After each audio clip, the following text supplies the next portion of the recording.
ലൂക്കോസിന്റെ സുവിശേഷം 21-ാം അധ്യായം അതിൻ്റെ 25 മുതൽ 28 വരെയുള്ള വാക്യങ്ങൾ ആരെങ്കിലും ഒരാൾ അതെ ഒന്ന് വായിച്ച് സഹായിച്ചാട്ടെ. ലൂക്കോസിന്റെ സുവിശേഷം 21-ാം അധ്യായം 25 മുതൽ 28 വരെയുള്ള വാക്യങ്ങൾ. സൂര്യനിലും ചന്ദ്രനിലും നക്ഷത്രങ്ങളിലും ലക്ഷ്യങ്ങളുണ്ടാകും. വായിച്ചു. കടലിന്റെ ഓളത്തിന്റെയും മുഴക്കം നിമിത്തം ഭൂമിയിലെ ജാതികൾക്ക് നിരാശയോടുകൂടിയ പരിഭ്രമമുണ്ടാകും. ആകാശത്തിന്റെ ശക്തികൾ ഇളകിപ്പോകുന്നതിനാൽ ഭൂലോകത്തിന് എന്ത് ഭവിപ്പാൻ പോകുന്നുവെന്ന് പേടിച്ചും നോക്കി പാർത്തുകൊണ്ട് മനുഷ്യർ നിർജീവന്മാർ ആകും. അപ്പോൾ മനുഷ്യപുത്രൻ ശക്തിയോടും മഹാ തേജസ്സോടും കൂടെ മേഘത്തിൽ വരുന്നത് അവർ കാണും. ഇത് സംഭവിച്ചു തുടങ്ങുമ്പോൾ നിങ്ങളുടെ വീണ്ടെടുപ്പ് അടുത്തു വരുന്നത് കൊണ്ട് നിവർന്ന് തലപൊക്കുവീൻ. ഈ അനുഗ്രഹിക്കപ്പെട്ട വചനത്തിനായി നമുക്ക് ഒരുമിച്ച് കരമൊന്നുയർത്തി കർത്താവിനെ ഒന്ന് സ്തുതിക്കാം. ഈ ഒരു വർഷം വന്ന് അവസാനിക്കുവാൻ ചില മണിക്കൂറുകൾ മാത്രമേ നമ്മുടെ മുൻപിലുള്ളൂ. എന്നാൽ ഇന്ന് രാത്രികാലവും ആയുസ്സോടെ ആരോഗ്യത്തോടെ ദൈവത്തിൽ ഇരിപ്പാൻ കഴിയുന്നത് നമ്മുടെ ആരുടെയും കഴിവല്ല എന്ന് തിരിച്ചറിയുന്ന എത്ര ദൈവമക്കൾ ഇതിനകത്തുണ്ട്. സ്തോത്രം. ഈ സ്പന്ദിച്ചുകൊണ്ടിരിക്കുന്ന ഹൃദയത്തിൻ്റെ ഇടുപ്പ് നിന്നു പോകുവാൻ ഒരു നിമിഷം മതി. ഞാൻ മുമ്പോട്ട് നോക്കി നിങ്ങളെ കണ്ടുകൊണ്ടിരിക്കുന്ന എൻ്റെ ഈ കണ്ണിൻ്റെ കാഴ്ച നഷ്ടപ്പെടുവാൻ ഒരു നിമിഷം മതി. ഈ രണ്ട് കാലിൽ ഉറച്ചു നിൽക്കുന്ന ഞാൻ നിമിഷ നേരം കൊണ്ട് നിലം പതിക്കും എന്നുള്ളത് ആമേൻ ഒരു യാദൃച്ഛികമല്ല, അതിന് സാധ്യതയേറെയാണുള്ളത്. എന്നാൽ ഇന്ന് രാത്രി പറയട്ടെ, നമ്മുടെ കണ്ണിൻ്റെ കാഴ്ച മങ്ങിപ്പോകാതെ, നമ്മുടെ ഹൃദയത്തിൻ്റെ ഇടിപ്പ് നിന്നു പോകാതെ, നമ്മുടെ സ്വരം അത് നിലച്ചു പോകാതെ, നമ്മുടെ കൈകാലുകൾ ബലഹീനമാകാതെ ഈ നിമിഷം വരെ നമ്മെ നിർത്തിയിരിക്കുന്ന നമ്മുടെ കർത്താവ് ഒരുവൻ മാത്രമെന്ന് തിരിച്ചറിയുന്ന ദൈവമക്കൾ കരങ്ങളൊന്ന് തട്ടി ആത്മാവിൻ്റെ നിറവിൽ ഒരു നിമിഷം കർത്താവിനെ ഒന്ന് സ്തുതിച്ചാട്ടെ. ശക്തമായി ഒന്ന് ആരാധിക്കണം. ഒരു കോവിഡ് വന്നുപെട്ടിട്ടും നമ്മെ ഒരു അവശേഷിപ്പായി ദൈവം അതേ നിർത്തിയിരിക്കുന്നത് അവനെ ആരാധിക്കുവാൻ ഒന്നു വേണ്ടി മാത്രമാണ്. സ്തോത്രം. ഇന്ന് രാത്രി നമ്മുടെ ബലമുള്ള കരങ്ങൾ ഉപയോഗിച്ചുകൊണ്ട്, ശക്തിയേറിയ നാവിനെ ഉപയോഗിച്ചുകൊണ്ട്, ശബ്ദം ഉപയോഗിച്ചുകൊണ്ട് ഒരു പ്രാവശ്യം കൂടെ കരങ്ങളൊന്നടിച്ച് ആത്മാവിൻ്റെ നിറവിൽ ഈ അന്തരീക്ഷത്തിൽ ദൈവ സാന്നിധ്യം നിറഞ്ഞു നിൽക്കുവാൻ, ദൈവ തേജസ് നിറഞ്ഞു നിൽക്കുവാൻ, അന്ധകാരത്തിൻ്റെ അധിപതികൾ ഇതിൻ്റെ സകല പോരുകളും അഴിഞ്ഞു മാറുവാൻ, ദേശത്തെ അടക്കി വാഴുന്ന എല്ലാ ഇരുളിൻ്റെ വ്യാപാരങ്ങളും ഇന്ന് രാത്രി യേശുവിൻ്റെ നാമത്തിൽ വിട്ടുമാറുവാൻ ദൂത സൈന്യം നമുക്ക് അകമ്പടിയായി അതേ നിൽക്കേണ്ടതിന് ത്രിയേക ദൈവത്തിൻ്റെ തിരുസാന്നിധ്യം നിറഞ്ഞു നിൽക്കുവാൻ യേശുവിൻ്റെ നാമത്തിലുള്ള വിടുതൽ വ്യാപരിച്ചു തുടങ്ങട്ടെ. ശരീരത്തിൽ രോഗികളായി ഭാരപ്പെടുന്നവര്, മനസ്സിൽ ഭാരപ്പെടുന്നവര് ഇന്ന് രാത്രി പ്രാരംഭ നിമിഷം മുതൽ അവർ ദൈവിക വിടുതൽ അനുഭവിച്ച് അതേ ദൈവത്തെ നമുക്ക് മഹത്വപ്പെടുത്താൻ, നമുക്ക് മീതെ ചലിച്ചു നിൽക്കുന്ന ആ അതിശക്തിയേറിയ കരത്തെ തിരിച്ചറിഞ്ഞുകൊണ്ട് നമുക്ക് ഒരുമിച്ച് അല്പസമയം കരങ്ങൾ അടിച്ച് ശക്തിയോടെ കർത്താവേ, ഞങ്ങളുടെ സ്വർഗസ്ഥ പിതാവേ, നന്ദിയുള്ള ഹൃദയത്തോടെ ഞങ്ങൾ നിന്നെ സ്തുതിക്കുന്നു. ഇന്ന് രാത്രിയിലും വലിയ പ്രതീക്ഷയോടെ ഞങ്ങൾ തിരുമുഖത്തേക്ക് നോക്കുന്നു. ഞങ്ങൾക്ക് നോക്കുവാൻ ഒരു മുഖമുണ്ടെങ്കിൽ അങ്ങയുടെ പൊന്നുമുഖം മാത്രമേ ഉള്ളൂ. ഞങ്ങൾക്ക് ആശ്രയിപ്പാൻ ഒരു കരമുണ്ടെങ്കിൽ അങ്ങയുടെ തൃക്കരം മാത്രമേ ഉള്ളൂ. ഞങ്ങൾക്ക് ചാരുവാൻ ഒരിടമുണ്ടെങ്കിൽ അങ്ങയുടെ മാർവിടം മാത്രമേ ഉള്ളൂ. കർത്താവേ, ഇന്ന് രാത്രി ഞങ്ങൾ വലിയ പ്രതീക്ഷയോടെ തിരുമുഖത്തേക്ക് നോക്കുന്നു. ഞങ്ങളുടെ ഉള്ളിൻ്റെ ഉള്ളറ മനസ്സിലാക്കി അങ്ങയുടെ കലവറയിൽ നിന്ന് കലവറ കൂടാതെ വണ്ണം അങ്ങയുടെ വചനം ധാരാളമായി ഞങ്ങൾക്ക് പകർന്നു തരണമേ. പരിശുദ്ധ പിതാവേ, അങ്ങയുടെ മക്കളുടെ ഹൃദയത്തിൻ്റെ നില അടിയൻ അറിഞ്ഞുകൂടാ. ആമേൻ. അടിയനെ നിന്റെ മക്കൾക്കും വേണ്ടതുപോലെ അറിഞ്ഞുകൂടാ. എന്നാൽ ഞങ്ങളെ ഒരുമിച്ച് അറിയുന്നവൻ്റെ തിരുസാന്നിധ്യം ഇന്ന് രാത്രി അനുഭവിച്ചറിയുമ്പോൾ അത് ഞങ്ങൾക്ക് രക്ഷയ്ക്ക് കാരണമായി തീരട്ടെ, അത് ഞങ്ങൾക്ക് വിടുതലിന് കാരണമായി തീരട്ടെ, അത് ഞങ്ങൾക്ക് രോഗസൗഖ്യത്തിന് കാരണമായി തീരട്ടെ, ശക്തമായൊരു ഉണർവിൻ്റെ ആരംഭത്തിന് കാരണമായി തീരട്ടെ. അപ്പാ, തിരുനാമത്തെ എല്ലാ നിലയിലും മഹത്വപ്പെടുത്തുന്നു യേശു കർത്താവിൻ്റെ നാമത്തിൽ തന്നെ. ആമേൻ. കരമുയർത്തി കർത്താവിനെ സ്തുതിക്കാം. ഒരിക്കൽ കൂടെ പ്രൈസ് ദി ലോർഡ്. നമുക്കേറെ സുപരിചിതമായ വേദഭാഗം അതത്രേ ഇന്ന് രാത്രി നാം വായിച്ചു കേട്ടത്.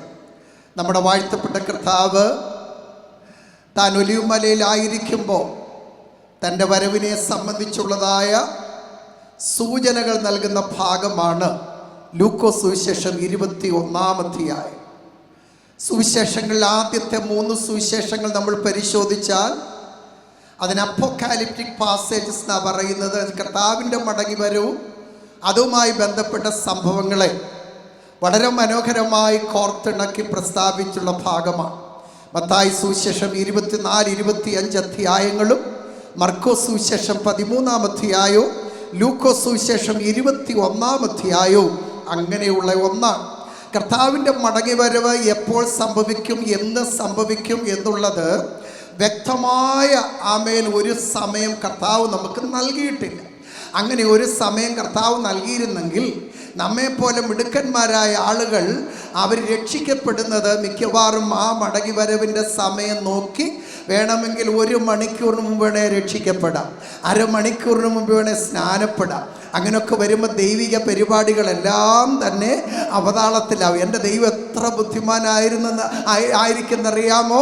അവൻ അറിഞ്ഞുകൊണ്ട് ആ വരവിൻ്റെ സമയം അറിയിക്കാത്തത്. സ്തോത്രം. അവൻ വരുന്ന സമയം അറിയിച്ചിരുന്നെങ്കിൽ ഒരുപക്ഷെ ഈ കൺവെൻഷൻ ഈ നിലയിൽ ഇന്ന് രാത്രി നടക്കുകയില്ല. നമുക്ക് കടന്നു വന്ന് ദൈവവചനം കേൾക്കുവാൻ ഒരുപക്ഷെ കഴിഞ്ഞെന്ന് വരികയില്ല. എന്നാൽ കർത്താവ് മടങ്ങി വരും, പക്ഷേ സമയം മാത്രം നമുക്ക് നിശ്ചയമില്ല. എങ്കിലും സമയം നിശ്ചയമില്ലെങ്കിലും കർത്താവ് മടങ്ങി വരും. കർത്താവിൻ്റെ മടങ്ങി വരവിൻ്റെ കൃത്യമായ വ്യക്തമായ ഒരു സമയ സൂചിക നമുക്ക് നൽകിയിട്ടില്ല എങ്കിലും ചില സൂചനകൾ കർത്താവ് നൽകിയിട്ടുണ്ട്. വായിച്ച് വേദഭാഗത്തേക്ക് വരാം. അവിടെ പറഞ്ഞിരിക്കുന്ന കാര്യങ്ങൾ എങ്ങനെയാണ്?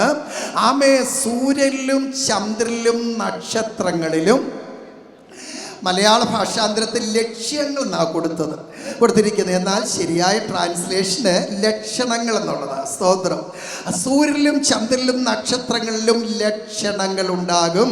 വിശദീകരിച്ച് ചിന്തിക്കേണ്ട ഒരു വിഷയം, ഞാനത് അങ്ങോട്ട് പോകുന്നില്ല. എൻ്റെ ഇന്ന് രാത്രിയിലെ അതേ മെസ്സേജ് അതല്ല. സ്തോത്രം. അപ്പോൾ തന്നെ കടലിൻ്റെയും ഓളങ്ങളുടെയും മുഴക്കം നിമിത്തം ജാതികൾക്ക് അതേ നിരാശയോടുകൂടിയ പരിഭ്രമമുണ്ടാകും. ഓളങ്ങളുടെയും അതുപോലെ കടലിൻ്റെയും ഓളങ്ങളുടെയും അതേ മുഴക്കം നിമിത്തം നമുക്കറിയാമല്ലോ, കൂടെ ന്യൂനമർദ്ദം ഉണ്ടായിക്കൊണ്ടിരിക്കുക. ഈ സമയത്ത് ഈ ഒരു അന്തരീക്ഷമല്ല നമുക്കുണ്ടാകേണ്ടത്. നല്ല തെളിഞ്ഞ അന്തരീക്ഷം. കൺവെൻഷൻ സാധാരണ നടക്കുന്നതൊക്കെ നവംബർ, ഡിസംബർ, ജാനുവരി, ഫെബ്രുവരി ആ തെളിഞ്ഞ അന്തരീക്ഷത്തില്ല. നോക്കിയേ, മൂടി അടച്ച് ഇന്ന് രാവിലെ മുതലല്ല കഴിഞ്ഞ ദിവസങ്ങളെല്ലാം അങ്ങനെ തന്നെയാണ്. മൂടി അടച്ചു കിടക്കുന്നത്. അവിടെ ഇവിടെയായി ന്യൂനമർദ്ദം കൊള്ളുന്നു. സ്തോത്രം. കടലില് അതിൻ്റെതായ ഇളക്കം തട്ടിക്കൊണ്ടിരിക്കുന്നു. തിരമാലകൾ അതിശക്തിയായി അടിച്ചു കയറുന്നു. ഇതൊക്കെ എന്തിൻ്റെ ലക്ഷണമെന്ന് ചോദിച്ചാൽ ഞാൻ പറയാതെ വിടിരിക്കുന്ന ദൈവമക്കൾക്കറിയാം. നാം പ്രിയം വച്ചിരിക്കുന്നവൻ്റെ മടങ്ങി വരവ് അത് വാതിൽക്കലായി എന്നുള്ളതാണ്. സ്തോത്രം. ആകാശത്തിൻ്റെ ശക്തികൾ ഇളകി മാറും. അപ്പോൾ എന്ത് സംഭവിക്കും?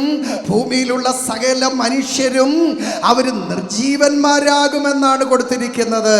ആകാശത്തിൻ്റെ ശക്തികൾ ഇളകി മാറുമ്പോൾ നിർജീവന്മാരാകുമെന്നുള്ളതിന് ശരിയായ ഭാഷാന്തരം ഹൃദയസ്തംഭനമുണ്ടാകും, ഹാർട്ട് ഫെയിൽ വരും. അത്ര കണ്ട് കൊടിമുഴക്കത്തോടുകൂടി ആയിരിക്കും ആകാശ ശക്തികൾ ഇളകി മാറിക്കൊണ്ടിരിക്കുന്നത്. അതും എൻ്റെ വിഷയമല്ല. സ്തോത്രം. അപ്പോൾ ഇതൊക്കെ സംഭവിക്കുമ്പോൾ ഓർത്തോ, നമ്മുടെ കർത്താവിൻ്റെ മടങ്ങി വരൂ. സ്തോത്രം. തേജസ്സോടും പ്രഭയോടും കൂടെ ആകാശ മേഘങ്ങളെ കീറി മുറിച്ചുകൊണ്ട് അതിശക്തിയോടുകൂടെ ദൂതന്മാരുടെ അകമ്പടിയുടെ സാന്നിധ്യത്തിൽ ഒരുവൻ ഇറങ്ങി വരുന്നത് എത്ര ദൈവമക്കൾ ആത്മാവിലതും വെളിപ്പാടിലൊന്ന് കണ്ടുകൊണ്ട് അകത്തു പ്രത്യാശയുള്ളവർ കരമൊന്നുയർത്തി കർത്താവിനെ സ്തുതിക്കട്ടെ. സ്തോത്രം. ആകയാൽ ഇതൊക്കെ സംഭവിക്കുമ്പോൾ സ്തോത്രം, നമ്മുടെ വീണ്ടെടുപ്പ് അടുത്തിരിക്കയാൽ നാം തല ഉയർത്തി നോക്കുവീൻ എന്നാണ് കർത്താവ് പറഞ്ഞിരിക്കുന്നത്. നമ്മുടെ വീണ്ടെടുപ്പ് അടുത്തിരിക്കയാൽ നാം തല ഉയർത്തി നോക്കണം. വീണ്ടെടുപ്പ് അടുത്തിരിക്കുക. ആ വാക്യത്തിൽ നിന്നുകൊണ്ടാണ് ഇന്ന് രാത്രിയിൽ ഞാൻ സംസാരിക്കാൻ പോകുന്നത്. ആ വേദശകലത്തെ മൂന്നായി തിരിച്ചുകൊണ്ട് അത് ഇന്ന് രാത്രി ഞാൻ പങ്കുവെക്കുന്നു. ആദ്യത്തെ ഭാഗം ഞാൻ ശുശ്രൂഷിച്ചൊരു പകുതിയാകുമ്പോൾ നാം ഒരുമിച്ച് സ്തോത്ര കാഴ്ചയ്ക്ക് വേണ്ടി ചില നിമിഷങ്ങൾ മാറ്റിവെക്കുന്നുണ്ട്. സ്തോത്രം.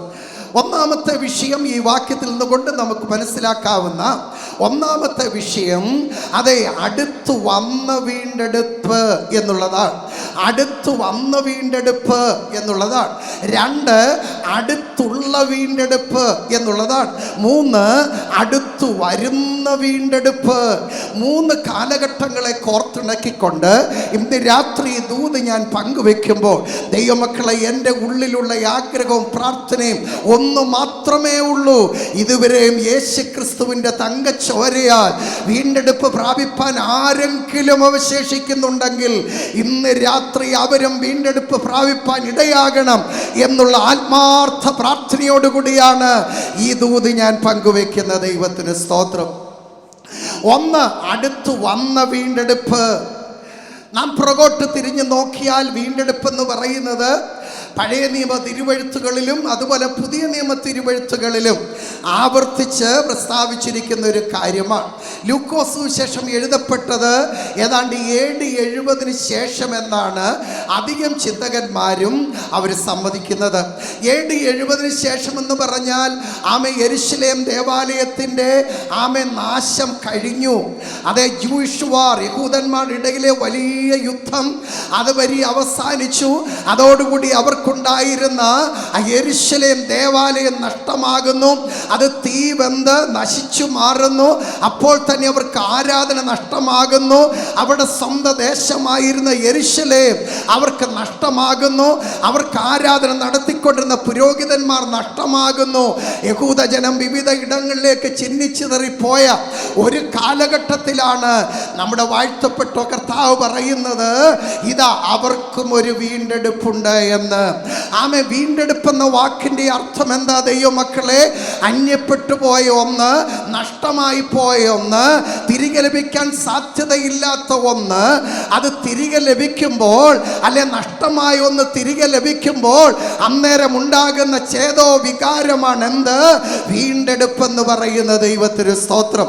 ഒരു കൊച്ചുദാഹരണത്തിൽ കൂടെ ഞാൻ തെളിയിച്ചാൽ, ഞാൻ ഇങ്ങോട്ട് കടന്നു വന്ന വഴിയിൽ എൻ്റെ കാറിൻ്റെ കീ എങ്ങനെയോ നഷ്ടപ്പെട്ടു. ഞാൻ കാർ സൈഡിൽ നിർത്തി ഒരത്യാവശ്യം ഇറങ്ങുന്ന സമയത്ത് എൻ്റെ കാറിൻ്റെ കീ എൻ്റെ പോക്കറ്റിൽ നിന്ന് എങ്ങനെയോ പോയി, നഷ്ടമായി. ഞാൻ കാറിൻ്റെ അടുക്കൽ വരുന്നു, പോക്കറ്റിൽ തപ്പുന്നു, എൻ്റെ കാറിൻ്റെ കീ എനിക്ക് നഷ്ടമായി. ഞാൻ ആകെ വിഷമിക്കുന്നു. എനിക്കിവിടെ സമയത്തിന് ഈ യോഗത്തിന് വരികയും വേണം. സ്തോത്രം. ഞാൻ കാറിന് ചുറ്റുമെല്ലാം നോക്കി, അവിടെ എങ്ങുമില്ല. ഞാൻ കയറിയ കടയിൽ പോയി നോക്കി, അവിടെ എങ്ങുമില്ല. അങ്ങനെ ഇരിക്കുമ്പോൾ കാണാൻ ചില കുഞ്ഞുങ്ങൾ എൻ്റെ കാറിൻ്റെ കീ എടുത്തു വെച്ച് ഏതോ വലിയൊരു നിധി കിട്ടിയതുപോലെ അവരതെടുത്തു വെച്ച് സന്തോഷിക്കുകയാണ്. എനിക്ക് മനസ്സിലായി അതെൻ്റെ കാറിൻ്റെ കീയാണ്. ഞാൻ ഈ മക്കളോട്, കൊച്ചുമക്കളുടെ അടുക്കൽ ചെന്ന് പറഞ്ഞു, മക്കളുമാരെ, ഈ കീ എൻ്റെതാണ്, എൻ്റെ കാറിൻ്റെ താക്കോലാണ്, അത് നിങ്ങളെ കൈവശം വെച്ചിരിക്കും, നിങ്ങൾ അതെനിക്ക് തരണം. അപ്പം നിർബന്ധ ബുദ്ധിക്കാരായ കുഞ്ഞുങ്ങൾ പറയുന്നു, ഇല്ല, ഞങ്ങൾ തരികയില്ല, ഞങ്ങൾ തരികയില്ല. കാരണം ഇത് ഞങ്ങൾക്ക് കിട്ടിയതാണ്, അത് ഞങ്ങളുടെ അവകാശം, ഞങ്ങൾ തരികയില്ല. സ്തോത്രം. അപ്പോൾ തന്നെ എനിക്ക് ഈ ആവശ്യമുണ്ട്, എനിക്കിവിടെ വന്നേ പറ്റുകയുള്ളൂ. ഞാൻ എൻ്റെ പോക്കറ്റിൽ നിന്നൊരു 100 രൂപ എടുത്ത്, അത് മുട്ടായി തിന്നാൻ വളരെ കൊതിയുള്ള കുഞ്ഞുങ്ങൾ ആ പ്രായമെങ്കിൽ ആ 100 രൂപ എടുത്ത് കൊടുത്തിട്ട് ഞാൻ പറയും, മക്കളുമാരെ, ഈ 100 രൂപ നിങ്ങൾക്ക് ഞാൻ തരുന്നത് മുട്ടായി വാങ്ങിക്കുവാനാ, എനിക്ക് എൻ്റെ കീ തിരിച്ചു തരണം, ഇത് ഈ കാശ് നിങ്ങൾ എടുത്തോ എന്ന് പറയുമ്പോൾ മുട്ടായി കൊതിയന്മാരായ കുഞ്ഞുങ്ങളെന്ന് കരുതുക. അവർക്ക് കീ കൊണ്ട് ഒരു പ്രയോജനവുമില്ല. അവർ കീ എനിക്ക് തിരിച്ചു തരുന്നു, 100 രൂപ വാങ്ങിച്ച് അവർ ഓടിപ്പോയി മുട്ടായി വാങ്ങിച്ച് തിന്നുന്നു. ഞാൻ പറയട്ടെ, എൻ്റെ കാറിൻ്റെ കീ ഒരിക്കൽ ഞാൻ വില കൊടുത്ത് വാങ്ങി, എൻ്റെ കാറ് അതുമായി ബന്ധപ്പെട്ട കീ എനിക്ക് നഷ്ടമാകുന്നു. എന്നാൽ അങ്ങനെ നഷ്ടപ്പെട്ടു പോയ കീ അത് വീണ്ടെടുക്കുവാൻ, അത് തിരികെ പ്രാപിപ്പാൻ അന്യമായ ഒന്നിനെ, നഷ്ടമായി പോയ ഒന്നിനെ തിരികെ പ്രാപിപ്പാൻ ഞാൻ നൽകുന്ന വിലയുടെ പേരാണ് മറുവില എന്ന് പറയുന്ന മറുവില. എത്ര പേർക്ക് ദൈവം അത് മനസ്സിലായി? പ്രിയമുള്ളവരെ, നമ്മൾ പാപം നിമിത്തവും ദൈവിക ശാപം നിമിത്തവും ദൈവകോപം നിമിത്തവും ദൈവസ്ഥ അന്യപ്പെട്ടു പോയ സ്ഥാനത്ത് നമ്മെ വീണ്ടെടുക്കുവാന് വെറും വിലയല്ല കർത്താവ് മുടക്കിയത്, അവൻ മറുവിലയാ മുടക്കിയത്. എന്താ മറുവില? അവന്റെ തങ്കിലെ ചോര നമുക്ക് വേണ്ടി ഊറ്റിത്തന്ന് എന്നെയും നിങ്ങളെയും വീണ്ടെടുത്ത ആ വീണ്ടെടുപ്പിന്റെ വിലയുടെ മഹത്വം തിരിച്ചറിയുന്ന ദൈവമക്കൾ ഈ രാത്രി കരമുയർത്തി ദൈവത്തെ സ്തുതിക്കട്ടെ. ദൈവത്തിന് സ്തോത്രം. ഭൂമിയിൽ നിന്ന് ഒരു മനുഷ്യനെ നിർമ്മിക്കുവാൻ അല്പം മൺപൊടിയുടെ ചിലവേ എൻ്റെ കർത്താവിന് വന്നുള്ളൂ. മൺപൊടി എടുത്ത് അതിന് രൂപം കൊടുത്ത് അതിൻ്റെ മൂക്കിൽ ജീവശ്വാസം ഊതിയപ്പോൾ മനുഷ്യൻ ജീവനുള്ള വ്യക്തിയായി മാറി. എന്നാൽ തകർന്ന തരിപ്പണമായി പോയ മനുഷ്യനെ, ആ മാനവജാതിയെ വീണ്ടെടുക്കുവാൻ ഈ ഭൂമിയിലെ ഒരു പിടി മണ്ണല്ല കർത്താവ് ഉപയോഗിച്ചത്. വലിയ വിലയാണ് അവൻ കൊടുക്കേണ്ടി വന്നത്. അവൻ്റെ തിരുമാറിലെ തിരുരക്തം നമുക്ക് വേണ്ടി അവൻ ഊറ്റി തന്നു. അതാണ് വീണ്ടെടുപ്പ്. നഷ്ടപ്പെട്ടു പോയ ഒന്നിൽ നിന്ന് നമുക്ക് തിരികെ ലഭിക്കുന്നതായ അനുഗ്രഹമാണ് വീണ്ടെടുപ്പ്. ആമേൻ. പഴയ നിയമം പഠിച്ചാലും പുതിയ നിയമം പഠിച്ചാലും ഈ വീണ്ടെടുപ്പ് എന്ന് പറയുന്ന വിഷയം ഏതോ ഒരു വലിയ പ്രശ്നത്തിൻ്റെ നടുവിൽ, അല്ലെങ്കിൽ ക്രൈസിസിൻ്റെ നടുവിൽ, പ്രതിസന്ധിയുടെ നടുവിൽ, രൂക്ഷമായ പ്രയാസത്തിൻ്റെ നടുവിൽ വന്നുപെടുമ്പോൾ അങ്ങനെയുള്ളവർക്കായി തമ്പുരാൻ കനിഞ്ഞു നൽകിയ ഒന്നാണ് ഈ വീണ്ടെടുപ്പ് എന്ന് പറയുന്ന ദൈവത്തിന് സ്തോത്രം. ഉദാഹരണം, ഇസ്രായേൽ മക്കൾ മിസ്രയീമിന്റെ മണ്ണിൽ കഴിഞ്ഞ 430 വർഷക്കാലമായി അവർ അയ്യം വിളിച്ചുകൊണ്ടിരിക്കുമ്പോൾ അവിടെ കണ്ണുനീര് കണ്ട് മഹാമനസ്കതയുള്ളവനായ അതേ മനസ്സലിവുള്ള കർത്താവിന്റെ അടുക്കലേക്ക് ഇറങ്ങി വന്ന് അവരെ വീണ്ടെടുത്ത് പുറത്തു കൊണ്ടുവന്നത് കുഞ്ഞാടിന്റെ ചോരത്തളി നിമിത്തമാണ്. ആ കുഞ്ഞാടിന്റെ ചോരത്തളിയാൽ മിസ്രയീമിന്റെ മണ്ണിൽ നിന്ന് ഫറവോന്റെ അടിമത്തത്തിൽ നിന്ന്, ആ ജാതീയ ഈറ്റില്ലത്തിൽ നിന്ന്, അന്യ ആരാധനയിൽ ഈ ജനത്തെ പുറത്തു കൊണ്ടുവരുമ്പോൾ ആ വീണ്ടെടുപ്പിനും അവൻ മുടക്കിയത് വലിയൊരു വിലയായിരുന്നു. സ്തോത്രം. ഇന്ന് രാത്രി ഓർക്കണമേ, വേദനയിലും ഭാരത്തിലും കഷ്ടത്തിലും കണ്ണുനീരിലും ആയിരിക്കുന്ന ആരുണ്ട്? നിന്നെ വീണ്ടെടുക്കുവാൻ കഴിവുള്ള ഒരുവൻ, അവന്റെ കരമാണ് നിനക്കും ഇത് ചലിച്ചു നിൽക്കുന്നത്. അത് തിരിച്ചറിയുന്നവർക്കായി ഞാൻ ദൈവത്തെ സ്തുതിക്കുകയാണ്. സ്തോത്രം. പഴയ നിയമഭാഗം നമ്മൾ പരിശോധിച്ചാൽ വീണ്ടെടുപ്പുകാരൻ എന്ന് പറയുന്ന ആയതിന് ഉപയോഗിച്ചിരിക്കുന്ന 2 എബ്രായ പദങ്ങളുണ്ട്. ഞാൻ എബ്രായ പദങ്ങളൊക്കെ പറഞ്ഞ് നിങ്ങളെ ബുദ്ധിമുട്ടിക്കുന്നില്ല. അതിൽ ഒന്ന് ഗാൽ അല്ലെങ്കിൽ ഗോയേൽ എന്ന് പറയുന്ന എബ്രായ പദമാണ്. ഗോയേൽ എന്ന എബ്രായ പദത്തിന് വീണ്ടെടുപ്പുകാരനെന്ന് നമ്മൾ അതേ അർത്ഥം കൽപ്പിക്കുന്നു. വാസ്തവത്തിൽ ദൈവം ഗോയേൽ എന്ന ഒരു സംവിധാനം അതേ തമ്പുരാൻ സ്ഥാപിച്ചത്, അല്ലെ വീണ്ടെടുപ്പുകാരനെ ദൈവം അതാത് കാലഘട്ടത്തിൽ എഴുന്നേൽപ്പിച്ചത് 3 വിധ ഉദ്ദേശങ്ങളോട് കൂടെ ആയിരുന്നു. 3 വിധ ഉദ്ദേശങ്ങളോട് കൂടെ അത്രേ ദൈവം വീണ്ടെടുപ്പുകാരനെ അഥവാ ഗോയേൽ എന്ന ആ വീണ്ടെടുപ്പുകാരനെ എഴുന്നേൽപ്പിച്ചിട്ടുള്ളത്. ഒന്നാമത്തെ ഉദ്ദേശം എന്ന് പറയുന്നത് നഷ്ടപ്പെട്ടു പോയ, അന്യപ്പെട്ടു പോയ കുടുംബത്തിൻ്റെ സ്ഥാനപ്പേര് നിലനിർത്തുവാൻ, to perpetuate the family name, കുടുംബത്തിന്റെ സ്ഥാനപ്പേര് നിലനിർത്തുവാൻ ദൈവം എന്ത് ചെയ്തു? അവൻ വീണ്ടെടുപ്പുകാരനെ എഴുന്നേൽപ്പിച്ചു. ഉദാഹരണം, ബോവസ് അങ്ങനെ ഒരു വീണ്ടെടുപ്പുകാരനാണ്. സ്തോത്രം. എലീമേലെക്കിന്റെ പേരിൽ അറിയപ്പെട്ടിരുന്ന കുടുംബത്തിന്റെ സ്ഥാനപ്പേര് ഇതാ നഷ്ടമായി പോകുന്നു. ആ കുടുംബത്തിൽ 3 മരണം, അത് 3 പുരുഷന്മാർ മരിച്ചു വീഴുകയാ. പിതാവ് എലീമേലേക്ക് മരിച്ചു വീഴുന്നു. അതിനുശേഷം 2 സന്താനങ്ങൾ മരിച്ചു വീഴുന്നു. മക്ലോനും കില്യോനുമാണ്. കുടുംബത്തിന്റെ സ്ഥാനപ്പേര് സാധാരണ അപ്പൻ കഴിഞ്ഞാൽ മൂത്ത മകൻ, മൂത്ത മകൻ കഴിഞ്ഞാൽ ഇളയ മകൻ. ഇല്ല എങ്കിൽ ആ സ്ഥാനപ്പേര് നഷ്ടപ്പെടുകയാണ് ചെയ്യുന്നത്. ഇവിടെ ഇതാ ഒരു കുടുംബത്തിന്റെ സ്ഥാനപ്പേര് നഷ്ടപ്പെടുന്നു. 3 സ്ത്രീരത്നങ്ങൾ മാത്രം അവശേഷിക്കുന്നു. നവോമിയുണ്ട്, രൂത്തുണ്ട്, ഓർപ്പയുണ്ട്. ദൈവത്തിന് സ്തോത്രം. ആ സ്ഥാനത്ത് കുടുംബത്തിന്റെ സ്ഥാനപ്പേര് അത് തിരികെ പ്രാപിപ്പാൻ, അത് തിരികെ പിടിപ്പാൻ ദൈവം കണ്ടെത്തിയ വീണ്ടെടുപ്പുകാരൻ്റെ പേരാണ് ബോവസ് എന്ന് പറയുന്ന. ദൈവത്തിന് സ്തോത്രം. എനിക്ക് ഈ രൂത്തിന്റെ പുസ്തകം 3-ാം അധ്യായം പഠിച്ചു വരുമ്പോൾ എൻ്റെ വിഷയമല്ലെങ്കിൽ ഒന്ന് തൊട്ട് പറഞ്ഞു പോകട്ടെ. ആമേ, അതിരാവിലെ കളത്തില് അതും ബോവസ് ആ ശൈത്യം അതെ ഉൾക്കൊണ്ടുകൊണ്ട് കമ്പിളി പുതച്ച് താൻ ഉറങ്ങിക്കിടക്കുമ്പോൾ ആമേ സ്തോത്രം അവിടേക്ക് ഇതാ രൂത്ത് കടന്നു വരുന്ന രംഗം നമുക്ക് കാണുവാനായി കഴിയും. കളത്തിൽ വിശ്രമിക്കുന്നതായ ബോവസിന്റെ അടുക്കലേക്ക് രൂത്ത് കടന്നു വന്നു. അവന്റെ കാൽക്കൽ അതേ ഇട്ടിരിക്കുന്ന പുതപ്പ് അല്പം കൂടെ മുമ്പോട്ടൊന്ന് മാറ്റിയിട്ട് ആ കാൽക്കൽ 2 തുള്ളി കണ്ണുനീരൊഴിച്ച് അതേ വീണ് കിടന്ന് കരയുന്ന രൂത്തിന്റെ അവസ്ഥ കണ്ട് എഴുന്നേറ്റ് വരുന്ന ബോവസിനെ ഇന്ന് രാത്രി എത്ര ദൈവമക്കൾ തിരിച്ചറിയും? ദൈവത്തിന് സ്തോത്രം. എന്നെ കേൾക്കുന്ന പ്രിയമുള്ളവരെ, കണ്ണുനീരിന്റെ മുമ്പിൽ മറികടന്നു പോകുന്ന ഒരു വീണ്ടെടുപ്പുകാരനല്ല എന്റെയും നിങ്ങളുടെയും വീണ്ടെടുപ്പുകാരന്. ഒരുപക്ഷെ രഹസ്യമായി നിന്റെ പ്രാർത്ഥനാ മുറിയിലായിരിക്കും നീ കണ്ണുനീരൊഴുക്കുന്നത്, അല്ലെങ്കിൽ രാത്രി കിടക്കയിലായിരിക്കും നീ കണ്ണുനീരൊഴുക്കുന്നത്, അല്ലെങ്കിൽ നടന്നു പോകുമ്പോഴും യാത്ര ചെയ്യുമ്പോഴും ആയിരിക്കും ആമേ ചില വിഷയത്തിനു ഭാരപ്പെട്ട് കണ്ണുനീരൊഴുക്കുന്നത്. അല്പം മുമ്പേ കേട്ടു ഒരു പൈതലിന്റെ വിഷയം, അതിലൊത്തിരി ആ കുടുംബം അതെ ഭാരപ്പെടുകയാണ്. എന്നാൽ ഇന്ന് രാത്രി ദൈവാത്മാവിൽ ഞാൻ പറയട്ടെ, എവിടെയൊക്കെ കണ്ണീർ കണങ്ങൾ വീണിട്ടുണ്ടോ, എവിടെയൊക്കെ നിലവിളി ഉയർന്നിട്ടുണ്ടോ, ആമേ ദൈവാത്മാവിൽ പറയുന്നു അവിടെ എല്ലാം ബോവസ് എഴുന്നേറ്റ് വന്നിട്ടുണ്ട്, അവിടെ എല്ലാം വീണ്ടെടുപ്പുകാർ എഴുന്നേറ്റ് വന്നിട്ടുണ്ട്. അനുഭവമുള്ളവർ മാത്രം കരമൊന്നടിച്ച് ഇന്ന് രാത്രി കർത്താവിനെ മഹത്വപ്പെടുത്തട്ടെ. ദൈവത്തിന് പ്രൈസ് ദി ലോർഡ്. ബോവസ് എഴുന്നേറ്റ് വരിക മാത്രമല്ല, ഇവളെ കളത്തിൽ കൊണ്ടുവന്ന് നിർത്തി അവിടെ മടിയിൽ 6 ഇടങ്ങഴി അതേവം അളന്നു കൊടുക്കുന്ന രംഗം. സ്തോത്രം. ആമേ, കണ്ണുകൾ നിറഞ്ഞുകൊണ്ട് പറയട്ടെ, നമ്മുടെ ബോവസ് എന്ന് പറയുന്നത് അവൻ അളന്ന് തരുന്നവനല്ല, അവൻ അളവ് കൂടാതെ തരുന്നവനാ. എത്ര പേർക്കത് പറയാൻ കഴിയും? നമ്മുടെ പുറകോട്ട് ഇറങ്ങി നമ്മുടെ ജീവിതം ഒന്ന് പരിശോധിച്ച് നോക്കിയേ.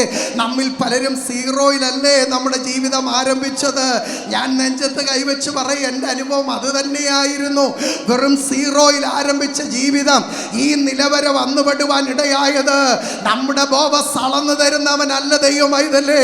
ചോദിക്കുന്നതിലും നനയ്ക്കുന്നതിലും അത്യന്തം പരമായി ഇന്ന് രാത്രിയിലും നിനക്ക് വേണ്ടി ചെയ്യുവാൻ അടഞ്ഞുപോയ വാതിലിനെ കൊട്ടി തുറന്ന് നിന്നെ മാനിപ്പാൻ, ആഴിയുടെ ആഴത്തിൽ നിന്നായാലും അതേ അത്ഭുതങ്ങൾ ചെയ്യുവാൻ, അതേ മരുഭൂമിയുടെ ഏകാന്തയിലായാലും നീരുറവുകളെ നിനക്കായി ഒരുക്കി നിന്നെ മാനിപ്പാൻ ഈ ബോവസ് മതിയായവനാണ്. ഇന്ന് രാത്രി തിരിച്ചറിയുന്നവർക്കായി ഞാൻ ദൈവത്തെ സ്തുതിക്കുന്നു. സ്തോത്രം. ആ ബോവസ് നിന്നുകൊണ്ട് പറയുന്നു, മകളെ, നിനക്ക് ഞാനൊരു വീണ്ടെടുപ്പുകാരനാ, ചാർച്ചയിൽപ്പെട്ട ഒരു വ്യക്തി ആയതുകൊണ്ട് ഞാൻ വീണ്ടെടുപ്പുകാരനാ, പക്ഷെ നിനക്ക് മറ്റൊരു വീണ്ടെടുപ്പുകാരൻ കൂടെ. അവൾ ആകെ കൺഫ്യൂസ്ഡായി. 2 വീണ്ടെടുപ്പുകാരനുണ്ടെന്ന് ഇപ്പോഴാണ് അവൾ മനസ്സിലാക്കിയത്. ആകെ വിഷമിച്ചു. അവൾ കരുതി അവൾക്ക് ആ കൂടി ഒരു വീണ്ടെടുപ്പുകാരനേ ഉള്ളൂ, അത് വയലിൽ വെച്ച് കണ്ടുമുട്ടിയ വീണ്ടെടുപ്പുകാരന്. ഇപ്പൊ കേൾക്കാം വേറൊരു വീണ്ടെടുപ്പുകാരന്. മാനസികമായി ആകെ തളർന്ന് അവൾ ഓടി അവിടെ അമ്മായിയമ്മയുടെ അടുക്കൽ വന്ന് അവളെ സങ്കടം ബോധിപ്പിക്കുന്ന രംഗമാണ്. എൻ്റെ അമ്മച്ചി ബോവസ് പറയുന്നു മറ്റൊരു വീണ്ടെടുപ്പുകാരന്. ആ അമ്മച്ചിയുടെ മറുപടി ദൈവമക്കൾ ഒന്ന് ശ്രദ്ധിക്കണമേ. 3-ാം അധ്യായം 18-ാമത്തെ വാക്യത്തില് അമ്മച്ചി പറയുന്നത് ഇങ്ങനെയാണ്, മകളെ, നീ ഒന്നും മിണ്ടാതിരിക്കെ, നീ ഒന്ന് മിണ്ടാതിരിക്കെ. അടുത്തത് പറയുമ്പോൾ ദൈവമക്കൾ ദൈവത്തെ സ്തുതിക്കണം. അതെ, നിന്റെ കാര്യം തീർക്കുന്നത് വരെയും അയാൾ സ്വസ്ഥമായിരിക്കയില്ല. പരിശുദ്ധാത്മാവ് ഇന്ന് രാത്രി ഇടപെടുന്നു. ചില വിഷയത്തിന്റെ മുമ്പിൽ മറുപടി അത് ലഭിക്കുന്നത് വരെയും നിന്റെ വീണ്ടെടുപ്പുകാരൻ അവൻ സ്വസ്ഥമായിരിക്കയില്ല. ഐസിയുവിൻ്റെ ഉള്ളറയിൽ ചെന്നുപെട്ടാലും, സർജറിക്ക് നിന്നെ വിധേയപ്പെടുത്തിയാലും, നിന്റെ പ്രാണന് പിശാച് വിലപേശിയാലും, ഇന്ന് രാത്രി നിനക്ക് മീതെ ചലിച്ചു നിൽക്കുന്ന ഒരുവനുണ്ടെന്ന് ദൈവാത്മാവിൽ ഞാൻ വിവേചിച്ചു പറയുമ്പോൾ എത്ര പേര് ദൂതേറ്റെടുക്കും? ആമേൻ. നിന്റെ വിടുതല അവൻ്റെ ആഗ്രഹം. നിന്റെ വിടുതല കാണുന്നത് വരെയും നിന്റെ വീണ്ടെടുപ്പുകാരൻ സ്വസ്ഥമായിരിക്കയില്ല എന്ന് തിരിച്ചറിയുന്നവർ കരങ്ങൾ ദൈവത്തെ സ്തുതിക്കട്ടെ. സ്തോത്രം. ഇതാ ബോവസ് ഇറങ്ങി വരുന്നു, രൂത്തിന് കൈ കൊടുക്കുന്നു. പട്ടമഹർഷിയായി അവളെ സ്വീകരിക്കുന്ന ആ മഹൽ രംഗം, ബോവസ് മുഖാന്തരം നഷ്ടപ്പെട്ടു പോയ എലീമേലെക്കിന്റെ കുടുംബത്തിന്റെ സ്ഥാനപ്പേര് ഇതാ തിരികെ ലഭിക്കുന്നു. ആ നിലയിൽ ദൈവം എഴുന്നേൽപ്പിച്ച ഗോയലാണ്, വീണ്ടെടുപ്പുകാരനാണ് ബോവസ് എന്ന് പറയുന്ന. പ്രിയമുള്ളവരെ, മാനവജാതിക്ക് നഷ്ടപ്പെട്ടു പോയ അവകാശങ്ങളും പദവികളും സ്ഥാനങ്ങളും ഒക്കെയും അതെ തിരികെ പിടിക്കുവാൻ നമ്മുടെ കർത്താവ് കണ്ടെത്തിയ വീണ്ടെടുപ്പുകാരൻ, അവൻ്റെ പേരത്രേ 10,000-ങ്ങളിൽ അതിസുന്ദരൻ, വെണ്മയും ചുവപ്പുമുള്ളവൻ. അവനെ കുറിച്ച് പറഞ്ഞാൽ ഇവൻ എൻ്റെ പ്രിയ. ഇന്ന് രാത്രി എത്ര ദൈവമക്കൾ തിരിച്ചറിയും, കേവലം ഒരു ബോവസ് അല്ല നമ്മുടെ വീണ്ടെടുപ്പുകാരന്. ആമേൻ, ദൈവത്തിൻ്റെ അതേ തനി തേജസ്സും ആമേ അതിൻ്റെ തനി പകർപ്പുമായിരിക്കുന്ന ആമേ ഈ മണ്ണിൽ അവതരിച്ചതായ ഒരു പുണ്യ പുരുഷനുണ്ടെങ്കിൽ അതെൻ്റെ യേശു മാത്രമാണ്. ദൈവത്തിൻ്റെ തനി പകർപ്പായിരിക്കുന്നവൻ, മാനവജാതിയുടെ വീണ്ടെടുപ്പുകാരനായി മാറിയവൻ, ഈ കൊടുമൺ ദേശത്തെ വീണ്ടെടുത്ത് അതെ പുറത്ത് കൊണ്ടുവരുവാൻ കഴിവുള്ള ഒരുവനുണ്ടെങ്കിൽ ഇവിടെയുള്ള ഇസങ്ങളൊന്നുമല്ല, ഇവിടെയുള്ള തത്വശാസ്ത്രമല്ല, ഇവിടെയുള്ള സംവിധാനങ്ങളല്ല, ശാസ്ത്രീയ കണ്ടുപിടുത്തങ്ങളല്ല, ഒന്നുമേ അല്ല. ഇന്ന് രാത്രി ശക്തമായ ഭാഷയിൽ ഞാൻ വിളിച്ചു പറയട്ടെ, അതെന്റെ യേശു ക്രിസ്തു മാത്രമാണ്. ഹല്ലേലൂയ. ഒരു വീണ്ടെടുപ്പുകാരന്റെ രണ്ടാമത്തെ ദൗത്യമാണ് നഷ്ടപ്പെട്ടു പോയ അവകാശത്തെ തിരികെ പ്രാപിക്കുക എന്നുള്ളത്. യിരെമ്യാ 32-ാം അധ്യായത്തിൽ നമ്മൾ കടന്നു വരുമ്പോൾ അവിടെ ഒരു ഹനമേലിനെ നാം കാണുന്നുണ്ട്. ആ ഹനമേല് യിരെമ്യാവിൻ്റെ അടുക്കൽ വന്ന് പറയുന്നു, അച്ചാച്ചൻ അറിയാമോ, അടുത്ത വർഷം യോവേൽ സംവത്സരം, അങ്ങനെയാണെങ്കിൽ നമുക്ക് നഷ്ടപ്പെട്ടു പോയ അനാഥോത്തിലെ നിലം നാം തിരികെ പ്രാപിക്കേണ്ട ഒരു വർഷമാണ് ഈ വർഷം. സ്തോത്രം. ഇസ്രായേലിന് അങ്ങനെ ഒരു നിയമമുണ്ട്, അങ്ങനെ ഒരു സംവിധാനമുണ്ട്. ഇസ്രായേൽ മക്കൾ വീണ്ടെടുപ്പ് പ്രാപിച്ച് അവർ കടന്നു വന്നതിൻ്റെ 50-ാം വർഷമാണ് അവരുടെ യോവേൽ സംവത്സരം. നമ്മുടെ വാഴ്ത്തപ്പെട്ട കർത്താവ് അതിനെക്കുറിച്ച് പറയുന്നത് കർത്താവിൻ്റെ പ്രസാദ വർഷം. ഈ യോവേൽ സംവത്സരം അത് 50-ാം വർഷമെങ്കിൽ 49-ാമത്തെ വർഷം വന്നെത്തുമ്പോൾ തന്നെ 3 കാര്യങ്ങൾക്ക് എല്ലാ യഹൂദ കുടുംബങ്ങളും ക്രമീകരണം വരുത്തിയിരിക്കണം. ഒന്ന്, ഒരു കുടുംബത്തിന് കടബാധ്യത വന്നു പോയെങ്കിൽ ആ കടബാധ്യതയ്ക്ക് ക്രമീകരണം അവർ തന്നെ വരുത്തിയിരിക്കണം. 2, ഒരു കുടുംബത്തിൽ നിന്ന് ഒരുവന് അടിമയായി ഭവനം വിട്ടു പോയെങ്കിൽ ആ വ്യക്തിയെ തിരികെ പ്രാപിക്കണം, വില കൊടുത്തായാലും ആ അടിമയെ തിരികെ പ്രാപിക്കണം. 3, സ്വന്തമായിരുന്ന ദേശം ഏതെങ്കിലും ഒരു കാരണം കൊണ്ട് ആ ദേശം മറ്റൊരു വ്യക്തിക്ക് കൈമാറ്റം ചെയ്തുവെങ്കിൽ ഈ 49-ാമത്തെ വർഷത്തില് ആ ദേശം തിരികെ പിടിക്കണം. ഈ കുടുംബത്തിന് അതിന് കഴിവില്ലെങ്കിൽ ചാർച്ചയിൽപ്പെട്ട ഒരു വീണ്ടെടുപ്പുകാരനെ കണ്ടുപിടിച്ച് ആ ദേശം തിരികെ പ്രാപിക്കണം. അങ്ങനെ 50-ാം വർഷം വരുമ്പോൾ ഒരു കുടുംബത്തെ സംബന്ധിച്ച് കടഭാരം മാറി, അന്യപ്പെട്ടു പോയ അടിമയിതാ മടങ്ങി വന്നു. അപ്പോൾ തന്നെ നഷ്ടപ്പെട്ടു പോയ ദേശം തിരികെ ലഭിച്ചതിൻ്റെ സന്തോഷമാണ്. ഇതിനെക്കുറിച്ച് കർത്താവ് പറയുന്നത് കർത്താവിൻ്റെ പ്രസാദ വർഷം, ഇത് സന്തോഷത്തിൻ്റെ വർഷമാണ്. 49-ാമത്തെ വർഷമാകുന്നു.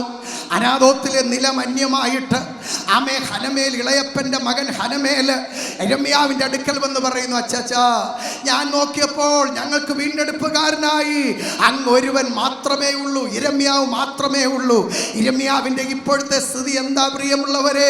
അവൻ കെട്ടപ്പെട്ടവനായി ആമത്തിൽ കിടക്കുക, അവൻ കുറുങ്കറയിൽ അടയ്ക്കപ്പെട്ട് കിടക്കുക, അവന് പുറത്തു വരുവാൻ ഒരു സൗകര്യവുമില്ല. 10 പൈസ കൈകൊണ്ടെടുക്കാൻ ഒരു വഴിയുമില്ലാതെ കിടക്കുമ്പോഴാണ് അനാഥോത്തിൽ വന്ന് വില കൊടുത്ത് അവകാശം തിരികെ പ്രാപിക്കേണ്ടത്. യിരെമ്യാവ് മനസ്സിലാക്കി, താനാ വീണ്ടെടുപ്പുകാരൻ, തൻ്റെ ദൗത്യമാണത് ചെയ്യുക എന്നുള്ളത്. 32-ാം അധ്യായം വായിച്ചു വരുമ്പോൾ കണ്ണ് നിറയാത്ത ആരും ഇവിടെ ഉണ്ടാകുകയില്ല എന്ന എൻ്റെ വിശ്വാസം. അവിടെ വായിച്ചു വരുമ്പോൾ യിരെമ്യാവ് ചെയ്യുന്നത്, അവൻ മുട്ടുമടക്കി ഉയരത്തിലേക്ക് കരം ഉയർത്തിപ്പിടിച്ചുകൊണ്ട് താൻ ഇങ്ങനെ പ്രാർത്ഥിക്കുക, ആകാശം ഭൂമി ഉണ്ടാക്കിയ നാഥനെ, നിനക്കൊരു കാര്യം അസാധ്യമല്ലല്ലോ. നീ ആലോചനയിൽ വലിയവനും നീ പ്രവർത്തിയിൽ ശക്തിമാൻ. പ്രാർത്ഥിച്ചെഴുന്നേൽക്കുന്നതിന് മുമ്പ് 32:27 വരുമ്പോൾ തേജോമേനായ കർത്താവ് തേജസ്സിൽ ഇറങ്ങി വന്ന് ഇരമ്യാവിനോട് ഇപ്രകാരം പറയുന്നു: ഇരമ്യാവേ, ഞാൻ സകല ജഡത്തിന്റെ ദൈവമായ യഹോവയാകുന്നു. എനിക്ക് കഴിയാത്ത വല്ല കാര്യമുണ്ടോ? ഇന്ന് രാത്രി എത്ര ദൈവമക്കൾ തിരിച്ചറിയും? കടഭാര നിമിത്തം വീർപ്പുമുട്ടുന്ന വ്യക്തിയെ, തലമുറ നിമിത്തം ഭാരപ്പെടുന്ന വ്യക്തിയെ, ശാരീരിക അസ്വസ്ഥ നിമിത്തം ഭാരപ്പെടുന്ന വ്യക്തിയെ, രക്ഷിക്കപ്പെടാത്ത നിന്റെ മിത്രങ്ങൾ നിമിത്തം ഭാരപ്പെടുന്ന വ്യക്തിയെ, ഈ രാത്രി ദൈവാത്മാ വിളിച്ചു പറയുന്നു: നിന്റെ ദൈവത്തിന് കഴിയാത്ത വല്ല കാര്യമുണ്ടോ? Price the Lord. നമ്മുടെ കർത്താവിൻ്റെ ഡിക്ഷണറിയിൽ അസാധ്യമെന്ന് പറയുന്ന ഒരു വാക്കില്ല പ്രിയമുള്ളവർ. നമ്മുടെ ദൈവത്തിന് സകലത് സാധ്യമാണ്. ആഴിയെ മുഴിയെ ഒറ്റ വാക്കിനാൽ വിളിച്ചുളവാക്കിയവനും ആഴിയുടെ നടുവിൽ വഴി കണ്ടവനുമായ ഒരുവനുണ്ടെങ്കിൽ ഇന്ന് രാത്രി തേജസ് വാരി ചുറ്റി നമ്മുടെ മധ്യേ ഉലാവുന്ന ഒരുവൻ.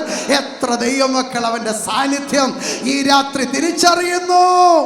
സ്തോത്രം പറയട്ടെ.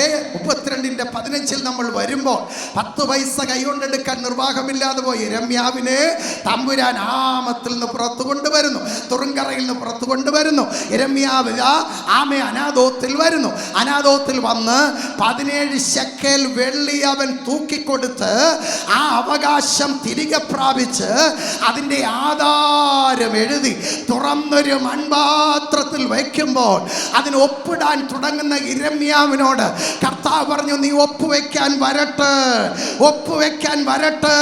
ഇനി ഈ ദേശത്ത് നിന്ന് നീ നിലങ്ങളെയും വീടുകളെയും മുന്തിരിത്തോട്ടങ്ങളെയും നീ ക്രയവിക്രയം ചെയ്യും എന്ന് പറഞ്ഞാൽ ഇരമ്യാവേ 10 പൈസ എടുക്കാൻ നിർവാഹമില്ലാതെ പോയി ഇരമ്യാവേ കെട്ടപ്പെട്ട അവസ്ഥയിലായപ്പോൾ ഇരമ്യാവേ ഇതാ 17 ശെക്കെൽ വെള്ളി നിനക്ക് തന്ന് ഈ ദേശം തിരികെ നിനക്ക് നൽകുമ്പോൾ നിന്റെ ബിസിനസ് അവിടം കൊണ്ട് തീരുകയല്ല, നിന്റെ ബിസിനസ് തുടങ്ങിയിട്ടേ ഉള്ളൂ. ഇനി ഈ ദേശത്ത് നിന്ന് നിലങ്ങളെയും വീടുകളെയും മുന്തിരിത്തോട്ടങ്ങളെയും നീ ക്രയവിക്രയം ചെയ്യും. എത്ര പേർ ഇന്ന് രാത്രി ദൂത് ഒന്ന് വിശ്വസിച്ചുകൊണ്ട് ഏറ്റെടുക്കും? ദൈവമക്കളെ, ഈ ദേശം കർത്താവ് നമുക്ക് തരും. ഇതിൻ്റെ പരിസര പ്രദേശങ്ങള് ഈ കൺവെൻഷൻ സ്റ്റേഡിയം മുഖാന്തരം എൻ്റെ ദൈവം തന്നു മാനിക്കാൻ പോകുകയാ. ദൈവമക്കൾ തിങ്ങി പാർക്കുന്ന ഇടങ്ങളായി ഈ ചുറ്റുവട്ടം മാറുന്ന വെളിപ്പാട് ഇന്ന് രാത്രി ഞാൻ കണ്ടുകൊണ്ട് പറയുകയാണ്. സാങ്കുട്ടി പാസ്റ്ററേ, അതേ വർഗീസ് പാസ്റ്ററേ, ഇതിന്റെ സംഘാടകരെ ദൈവാത്മാവ് വിളിച്ചു പറയുന്നു: ഇനി ഈ ദേശത്തുനിന്ന് നിലങ്ങളെയും മുന്തിരിത്തോട്ടങ്ങളെയും വീടുകളെയും ആത്മാക്കളെയും അത് സ്വായത്തമാക്കുന്ന ഉണർവിന്റെ കാലഘട്ടം ആരംഭിച്ചു എന്ന് പരിശുദ്ധാത്മാവിൽ പറയുമ്പോൾ വിശ്വസിക്കുന്നവര് കരമടിച്ച് ഈ രാത്രി ദൈവത്തെ സ്തുതിക്കട്ടെ. ഹല്ലേലൂയ, ഹല്ലേലൂയ. നഷ്ടപ്പെട്ടു പോയ അവകാശത്തെ തിരികെ പ്രാപിക്കുവാൻ ദൈവം എഴുന്നേൽപ്പിച്ച ഗോയേൽ അഥവാ വീണ്ടെടുപ്പുകാരനാണ് ഇരമ്യാവ് എന്ന് പറയുന്നത്. കർത്താവ് നമ്മെ അനുഗ്രഹിക്കട്ടെ. ഒരു വീണ്ടെടുപ്പുകാരൻ്റെ ത്രിവിധ ദൗത്യങ്ങളെക്കുറിച്ചാണ് നാം ഇപ്പോൾ ചിന്തിച്ചു വരുന്നത്. ഒന്ന്, നഷ്ടപ്പെട്ടു പോയ കുടുംബത്തിൻ്റെ സ്ഥാനപ്പേര് നിലനിർത്തുവാൻ ദൈവം വീണ്ടെടുപ്പുകാരനെ എഴുന്നേൽപ്പിച്ചിട്ടുണ്ട്. രണ്ടാമതായി, നഷ്ടപ്പെട്ടു പോയ അവകാശത്തെ അതും വില കൊടുത്ത് തിരികെ പ്രാപിപ്പാൻ ദൈവം വീണ്ടെടുപ്പുകാരനെ എഴുന്നേൽപ്പിച്ചിട്ടുണ്ട്. മൂന്നാമതായി നാം ചിന്തിക്കുന്നത് രാജാക്കന്മാരുടെ 1-ാം പുസ്തകം 18-ാം അധ്യായത്തിൽ വരുമ്പോൾ അതേ നിഷ്കളങ്കൻ്റെ നിഷ്കളങ്കമായ രക്തത്തിന് പ്രതിക്രിയ നടത്തുവാൻ എൻ്റെ കർത്താവ് വീണ്ടെടുപ്പുകാരനെ എഴുന്നേൽപ്പിച്ചിട്ടുണ്ട്. നിഷ്കളങ്കൻ്റെ നിഷ്കളങ്കമായ രക്തത്തിന് പ്രതിക്രിയ നടത്തുവാൻ ദൈവം വീണ്ടെടുപ്പുകാരനെ എഴുന്നേൽപ്പിച്ചിട്ടുണ്ട്. ഇവിടെ ഇതാ ആമേൻ ആഹാബ് തൻ്റെ കൊട്ടാരത്തിന് മുൻപിൽ ഒരു മുന്തിരിത്തോട്ടം അത് മറ്റാരുടെയും അല്ല, നാബോത്തിൻ്റെ മുന്തിരിത്തോട്ടമാണ്. തനിക്ക് പൈതൃകമായി ദൈവം നൽകിയിരിക്കുന്ന അവകാശമാണ്. ആ മുന്തിരിത്തോട്ടത്തിലാണ് ഇപ്പോൾ ആഹാബ് ദൃഷ്ടി വച്ചിരിക്കുന്നത്. അവൻ്റെ ആഗ്രഹം മറ്റൊന്നുമല്ല, ഈ മുന്തിരിത്തോട്ടത്തെ ചീരത്തോട്ടമാക്കി മാറ്റണം. നാം നിന്ന് ആരാധിക്കേണ്ട ഒരു വിഷയത്തിലേക്കാണ് ഞാൻ വന്ന് നിൽക്കുന്ന. ദൈവത്തിന് സ്തോത്രം. മുന്തിരിത്തോട്ടം എന്ന് പറഞ്ഞാൽ അതേ ഒരുമിച്ച് ഇടതൂർന്നത് വളർന്നു കയറി വരുന്നു. അതിങ്ങനെ ശിഖരങ്ങൾ പുറപ്പെടുവിച്ച് അത് മനോഹരമായ നിലയിൽ ഒരൊറ്റ കൂട്ടായ്മയിൽ ഒരൊറ്റ നിലയിൽ അത് വളർന്നു വരുന്ന ഒരു പ്രതിഭാസമാണ്. മുന്തിരി വളർന്നു നിൽക്കുന്ന നമ്മൾ കണ്ടിട്ടുണ്ടല്ലോ. ഒരു മുന്തിരി ചെടിയിൽ നിന്ന് അത് ശിഖരങ്ങൾ പുറപ്പെട്ട് ശാഖോപശാഖകളായി അതിന് പന്തലിട്ട് കൊടുക്കുമ്പോൾ എത്ര മനോഹരമായ നിലയിൽ അത് ഒന്നിച്ചു നിന്ന് വളരുന്നത്. എന്നാൽ ചീരത്തോട്ടം അതല്ല. ചീരത്തോട്ടം ഹെർബൽ ഗാർഡൻ ആണ്. ചീരത്തോട്ടം എന്ന് പറയുന്നത് ഇപ്പം ഇവിടെ ഒരു മൂട് ചീര നട്ടാൽ സ്ഥലം മാറ്റി ഇടം മാറ്റി മറ്റൊരിടത്തൊരു ചീര നടുകയാണ്. അവിടുന്നും സ്ഥലവും ഇടവും മാറ്റി വേറൊരിടത്ത് ചീര നടുക. ആമേ ഒന്നിച്ച് നിന്ന് വളരുന്ന ഒന്നിനെ ആമേ സ്ഥാനത്യാഗം ചെയ്തുകൊണ്ട് ഇതാ ഈ ആമേ ചീരത്തോട്ടമാക്കി മാറ്റുക. ഒന്നുകൂടെ പറഞ്ഞാൽ കൂട്ടായ്മയെ ശിഥിലമാക്കി കളയുന്ന പരിപാടി അത്രേ പിശാചിൻ്റെ പരിപാടി എന്ന് പറയുന്നത്. ദൈവസഭ ഒറ്റക്കെട്ടായി ഒരു കൂട്ടായ്മയായി ഐക്യതയുടെ ആത്മാവിൽ ഒരേ പ്രത്യാശയോടുകൂടെ ദൈവത്തെ ആരാധിച്ചു വരും അളവിൽ ഇങ്ങനെയുള്ള ദൈവസഭയെ ചീരത്തോട്ടമാക്കി മാറ്റുവാൻ, അവയെ ചിന്നി ചിതറിപ്പിക്കുവാൻ, കൂട്ടായ്മ ബന്ധത്തിൽ നിന്ന് അവരെ അകറ്റിക്കളയുവാൻ, ആരാധന സ്വാതന്ത്ര്യം എടുത്തു കളയുവാൻ പദ്ധതിയിടുന്ന എല്ലാ ആഹാബ്യ പോരുകളെ യേശുവിൻ്റെ നാമത്തിൽ ഇന്ന് രാത്രി ശാസിച്ച് ഞാൻ ഏമെടുക്കുകയാണ്. ദൈവത്തിന് സ്തോത്രം. പിശാചിന് ഒട്ടും ഇഷ്ടമല്ല നമ്മൾ ഒന്നിച്ചൊരു കൂട്ടമായി ആരാധിക്കുന്നു, കടന്നു വരുന്നു, മടങ്ങിപ്പോകുന്നു. ഇതൊന്നും പിശാചിന് ഇഷ്ടമല്ല. എന്നാൽ പിശാചേ, നീ എത്ര കണ്ട് പദ്ധതി ഇതിനെതിരെ നീ ഒരുക്കിയാലും ദൈവം നട്ടിട്ടുള്ള ഈ തയ്യെ, ദൈവം നട്ടിട്ടുള്ള ഈ മുന്തിരിയള്ളിയെ ഒരു ചെറുകുറുക്കന് നശിപ്പിക്കുവാൻ എൻ്റെ ദൈവം അനുവദിക്കയില്ല എന്ന് ഞാൻ ശക്തമായി വിശ്വസിക്കുന്നു. എതിർപ്പുകൾ ഏതെല്ലാം നിലകൾ ഉയർന്നു വന്നാലും, മതസ്വാതന്ത്ര്യം കെടുത്തി കളയുവാൻ പദ്ധതി ഇട്ടാലും, മതനിരോധന ബില്ല് പുറപ്പെടുവിച്ചാലും, എൻ്റെ ദൈവം ജീവനുള്ള ദൈവമാണെങ്കിൽ ഓരോ നിരോധന ബില്ലും അതിൻ്റെ കെട്ട് പൊട്ടിച്ചുകൊണ്ടിരിക്കുന്ന ദിവസങ്ങളാണ്, മണിക്കൂറുകളാണ്. അടുത്ത സമയത്ത് സുപ്രീം കോർട്ട് പുറപ്പെടുവിച്ച പ്രഖ്യാപനം ഇതാ: മതസ്വാതന്ത്ര്യം ഒരു പൗരന്റെ മൗലിക അവകാശമാണ്. അവയെ തടയുവാൻ ഒരു വ്യക്തിക്കും അവകാശമില്ല, അനുവാദമില്ല. ദൈവം ഇറങ്ങി. ദൈവമക്കളെ, നമുക്ക് വേണ്ടി തമ്പുരാൻ ഇറങ്ങി. ഈ ഗോദായിൽ അവൻ ഇറങ്ങിക്കഴിഞ്ഞു. ഐക്യതയോടെ നിൽക്കാം, ഒരു മനസ്സോടെ നിൽക്കാം, ഒറ്റക്കെട്ടായി നിൽക്കാം, ശക്തമായ മുന്തിരിവള്ളിയായി അതിന്റെ ഫലം പുറപ്പെടുവിച്ച് ഈ നാളുകളിൽ കർത്താവിന് വേണ്ടി പ്രയോജനപ്പെടുവാൻ എത്ര പേര് കരം ഉയർത്തി പരസ്യമായി ഡിക്ലെയർ ചെയ്യും? ചീരത്തോട്ടമാക്കുവാൻ കാര്യം നടക്കുന്നില്ലെന്ന് വന്നപ്പോൾ ഇസബേല് ആ സ്റ്റിയറിംഗ് ഏറ്റെടുക്കുക. ഇസബേല് മുന്നോട്ട് വന്നു: അച്ഛൻ എന്തിനാ വിഷമിക്കുന്നത്? അച്ഛൻ പോയി ഭക്ഷിച്ചു പാനം ചെയ്യുന്നേ, പരിപാടി എൻ്റെ കയ്യിലുണ്ട്, ഞാൻ അത് ഒരുക്കിക്കൊള്ളാം. ദൈവത്തിന് വിശദീകരണത്തിലേക്ക് പോകുന്നില്ല. നിഷ്കളങ്കനായ, നിരപവാദ്യനായ, രാപകൽ ദൈവത്തെ മാത്രം ആരാധിച്ചു വന്ന ഒരുവനെ, നാബോത്തിനെ, ആ നിഷ്കളങ്കൻ വിചാരിച്ചു ഇസബേല് പ്രൊമോഷൻ തരാൻ പോവുകയാണെന്ന്. ഉയർന്നൊരു സ്ഥലത്തേക്ക് അവനെ കയറ്റിയിരുത്തി. എന്നെ കേൾക്കുന്ന പ്രിയമുള്ളവരെ, ചിലപ്പോൾ പ്രൊമോഷനല്ല കിട്ടുന്നത്, നമുക്ക് തോന്നി ഇത് പ്രൊമോഷനാണെന്ന്. പക്ഷേ ചില പ്രൊമോഷൻ ഉണ്ടല്ലോ, അതിൻ്റെ ടെർമിനേഷൻ കൂടെയാണെന്ന് ഓർത്തോണം. പ്രൊമോഷൻ എല്ലാം വിശ്വസിക്കല്ലേ. ഉയർന്ന സ്ഥാനവും പദവിയും കിട്ടുമ്പോൾ എന്നാ പോരട്ടെ എന്ന് പറഞ്ഞ് ഏറ്റെടുക്കുന്ന മനോഭാവമല്ല. എത്ര പേർക്ക് ചങ്കുറപ്പോടെ പറയാൻ കഴിയും: എൻ്റെ ദൈവം ഇഷ്ടപ്പെടാത്ത, എൻ്റെ ദൈവത്തിന് ഇഷ്ടമല്ലാത്ത ഒരു സ്ഥാനം എനിക്ക് വേണ്ട, ഒരു പദവിയും എനിക്ക് വേണ്ട, ഒരു ഉയർച്ചയും എനിക്ക് വേണ്ട. ഇന്ന് ഓശന്ന പാടുന്ന പുള്ളികളാ നാളെ നിനക്കെതിരെ ആമേൻ ദുഃഖ വെള്ളിയാഴ്ച പ്രഖ്യാപിക്കുന്നോർത്തോണം. സ്തോത്രം. ദാവീദിനെ ഉയർന്നൊരു സ്ഥലത്ത് കയറ്റിയിരുത്തി അവനെതിരെ അവൻ മനസ്സിൽ പോലും ചിന്തിച്ചിട്ടില്ലാത്ത ആമേൻ പ്രഖ്യാപനങ്ങളാണ് നടത്തുന്നത്. എന്ത്? അവൻ രാജാവിനും ദൈവത്തിനും വിരോധമായി അതേ സംസാരിച്ചു. കല്ലെറിഞ്ഞു കൊല്ലണം. നാബോത്തിനെ കല്ലെറിഞ്ഞ ഒരു നിമിഷം കൊണ്ട് അവനെ കൊല്ലുന്നു. അവൻ്റെ രക്തം ഇതാ ഒഴുകി ഇറങ്ങുന്നു. നായ്ക്കൾ വന്ന ആ രക്തം നക്കി കുടിക്കുന്ന രംഗം. ദൈവത്തിന് സ്തോത്രം. ഇംഗ്ലീഷിൽ കൊടുത്തിരിക്കുന്നത് the dogs were licking his blood എന്നാണ് കൊടുത്തിരിക്കുന്നത്. ലിക്കിംഗ് എന്ന് പറഞ്ഞാൽ വെറുതെ ഇങ്ങനെ വലിച്ചു കുടിക്കുകയല്ല, അതിൻ്റെ നാക്ക് ഉപയോഗിച്ച് ഓരോ തുള്ളിയും അതേ ശബ്ദം പുറപ്പെടുവിച്ചാണ്. ആ ശബ്ദം പുറപ്പെടുവിച്ച് നക്കി നക്കി നക്കി കുടിക്കുമ്പോൾ എൻ്റെ ദൈവം അടങ്ങിയിരുന്നില്ല. ഉയരത്തിൽ വസിക്കുന്ന ദൈവം അവൻ എഴുന്നേറ്റു. എങ്ങോ ആയിരുന്ന ഏലിയാവിനോട് പറഞ്ഞു, നീ ചെന്ന് പറ, ആഹാബിനോട് നീ ചെന്ന് പറ, എൻ്റെ നിഷ്കളങ്കന്റെ രക്തം വീണ ഇടത്ത് നിന്റെയും നിന്റെ കുടുംബത്തിൻ്റെ രക്തം വീഴും. എൻ്റെ നിഷ്കളങ്കന്റെ രക്തം ഒഴുകി ഇറങ്ങിയിടത്ത് അതേ സ്ഥാനത്തൂടെ നിന്റെ ഈ രക്തം ഒഴുകി ഇറങ്ങും.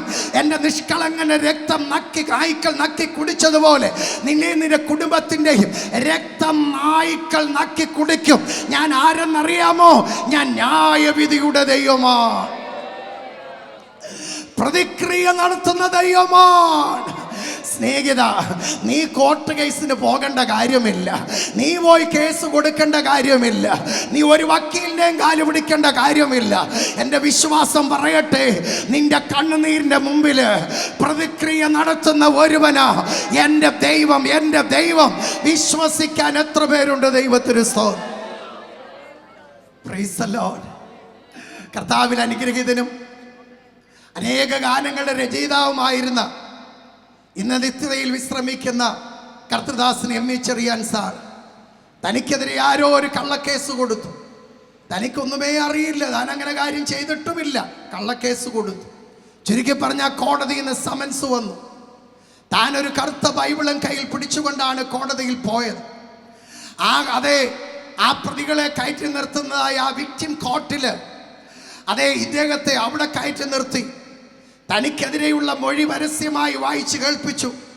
മജിസ്ട്രേറ്റ് ചോദിച്ചു, നിങ്ങൾ ഈ തെറ്റ് ചെയ്തുവോ? ആ പ്രതിക്കൂട്ടിൽ നിന്നുകൊണ്ട് ബൈബിൾ മാറോട് നെഞ്ചത്തോട് ചേർത്ത് പിടിച്ച് ആ ദൈവദാസൻ ഇങ്ങനെ പറഞ്ഞു, ഞാൻ ആ തെറ്റ് ചെയ്തില്ല സർ, ഞാൻ തെറ്റ് ചെയ്തിട്ടില്ല. കോടതിയുടെ അടുത്ത ചോദ്യം, നിനക്കിവിടെ ഒരു സാക്ഷിയുണ്ടോ? ജാമ്യക്കാരനായി ആരെങ്കിലും വന്നിട്ടുണ്ടോ? ആ ദൈവദാസൻ ബൈബിൾ നെഞ്ചത്തോട് ചേർത്ത് പിടിച്ച് തൻ്റെ വലതുകരം ഉയരത്തിലേക്ക് പിടിച്ചുകൊണ്ട് താൻ ഇങ്ങനെ പറഞ്ഞു, സർ, എൻ്റെ സാക്ഷി സ്വർഗത്തിലും എൻ്റെ ജാമ്യക്കാരൻ ഉയരത്തിലും ഇരിക്കുന്നു സർ. മജിസ്ട്രേറ്റ് ഇരുന്ന ഇരിപ്പിൽ എഴുന്നേറ്റുകൊണ്ട് ഇപ്രകാരം വിളിച്ചു പറയുന്നു, വേദപുസ്തകം നെഞ്ചത്തോട് ചേർത്ത് പിടിച്ച് ഈ തെറ്റ് ചെയ്തില്ലെന്ന് ഈ വ്യക്തി പരസ്യമായി പറഞ്ഞിരിക്കാൻ അദ്ദേഹത്തെ ഞാൻ സ്വതന്ത്രനായി വിട്ടയക്കുന്നു. എത്ര പേർ ഇന്ന് രാത്രി വിശ്വസിക്കും നമ്മുടെ ദൈവം ആരാ? നമ്മുടെ ദൈവം ആരാ? കേസ് കൊടുക്കുന്നവൻ കേസ് കൊടുക്കട്ടെ, നിനക്കെതിരെ പാര പണിയുന്നവൻ പാര പണിയട്ടെ. നിന്റെ അവകാശങ്ങളെ അന്യാധീനമാക്കുവാൻ ചൂഷണ രൂപേണ കൗശല രൂപേണ പിടിച്ചെടുക്കാൻ പദ്ധതിയിടുന്ന ആരുണ്ടോ? ദൈവ പൈതലേ, ഇന്ന് രാത്രി നീ കണ്ണുനീരോടെ പ്രാർത്ഥിക്ക്. നിന്റെ പ്രതിക്രിയയുടെ സമയം ഇതാ അടുത്തു. ദൈവം ഇറങ്ങാൻ പോകുക, ദൈവം ഇറങ്ങാൻ പോകുക. സ്തോത്രം. തമ്പുരാൻ ഇതാ ഒരു വീണ്ടെടുപ്പുകാരനെ, ഗോയലിനെ എഴുന്നേൽപ്പിക്കും. അവൻ്റെ പേരാണ് യേഹൂ എന്ന് പറയുന്നത്. ആഹാബിൻ്റെ കൊട്ടാരത്തിൽ വന്നു ആഹാബിനെ സല്യൂട്ട് ചെയ്ത് നേരെ മുകളിലത്തെ നിരയിലേക്ക് ചെന്ന് ആ ജനൽ കൂടെ നോക്കി നിന്നുകൊണ്ട്, അതും നാബോത്തിൻ്റെ രക്തം നായ്ക്കൾ നക്കി കുടിക്കുന്നത് ഇസബേൽ നോക്കി കണ്ട് ഇങ്ങനെ രസിച്ചുകൊണ്ടിരിക്കുമ്പോൾ യേഹൂ പുറകിൽ കൂടെ ചെന്ന് ആ കാലെ പിടിച്ച് പൊക്കി ജനലിൻ്റെ ആ ജനൽ കൂടെ പുറത്തേക്ക് തള്ളുകയാണ്. സ്തോത്രം.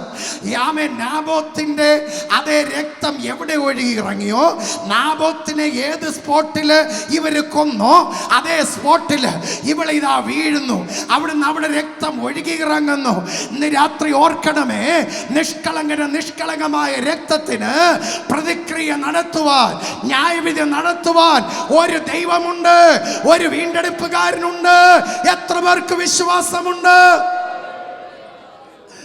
എത്ര കണ്ട് ശാരീരികമായി തല്ലിച്ചതച്ചാലും ഈ മാർഗത്തെ തച്ചുടയ്ക്കുവാൻ പദ്ധതിയിട്ടാലും ഞങ്ങളുടെ വിശ്വാസം ഒന്നേ ഉള്ളൂ, ഞങ്ങൾക്കൊരു വീണ്ടെടുപ്പുകാരൻ ഉയരത്തിലുണ്ട്. ആ സമയമാകുമ്പോൾ അവൻ ചലിക്കും ദൈവമക്കളെ. ആ സമയമാകുമ്പോൾ അവൻ പ്രവർത്തിച്ചു തുടങ്ങും. സ്തോത്രം. കാൽവറി ക്രൂശിലേക്ക് ഇന്ന് രാത്രി ദൈവമക്കളുടെ ശ്രദ്ധയെ ഞാൻ ക്ഷണിക്കുകയാണ്. നമുക്കും ഒരു വീണ്ടെടുപ്പുകാരനുണ്ട്. നഷ്ടപ്പെട്ടു പോയ കുടുംബത്തിൻ്റെ സ്ഥാനപ്പേര് തിരികെ പിടിക്കുവാൻ, നഷ്ടപ്പെട്ടു പോയ നമ്മുടെ അവകാശങ്ങൾ, എന്തൊക്കെ അവകാശമാണ്, 7 വിധ അവകാശങ്ങളും അനുഗ്രഹങ്ങളും നൽകിയ ദൈവം മനുഷ്യനെ നിർമ്മിച്ചത്. ഒന്ന് പയറ്റി എന്ന് പറയും, ദൈവത്തെ ആരാധിക്കുവാനുള്ള സ്വാതന്ത്ര്യം, അവകാശം. 2 പ്യൂരിറ്റി, വിശുദ്ധിയുടെ അതേ അനുഗ്രഹം ദൈവം നമുക്ക് തന്നു. 3 അതോറിറ്റി, അധികാരത്തിൻ്റെ ആ ഒരു പദവി ദൈവം നമുക്ക് മാനിച്ചു.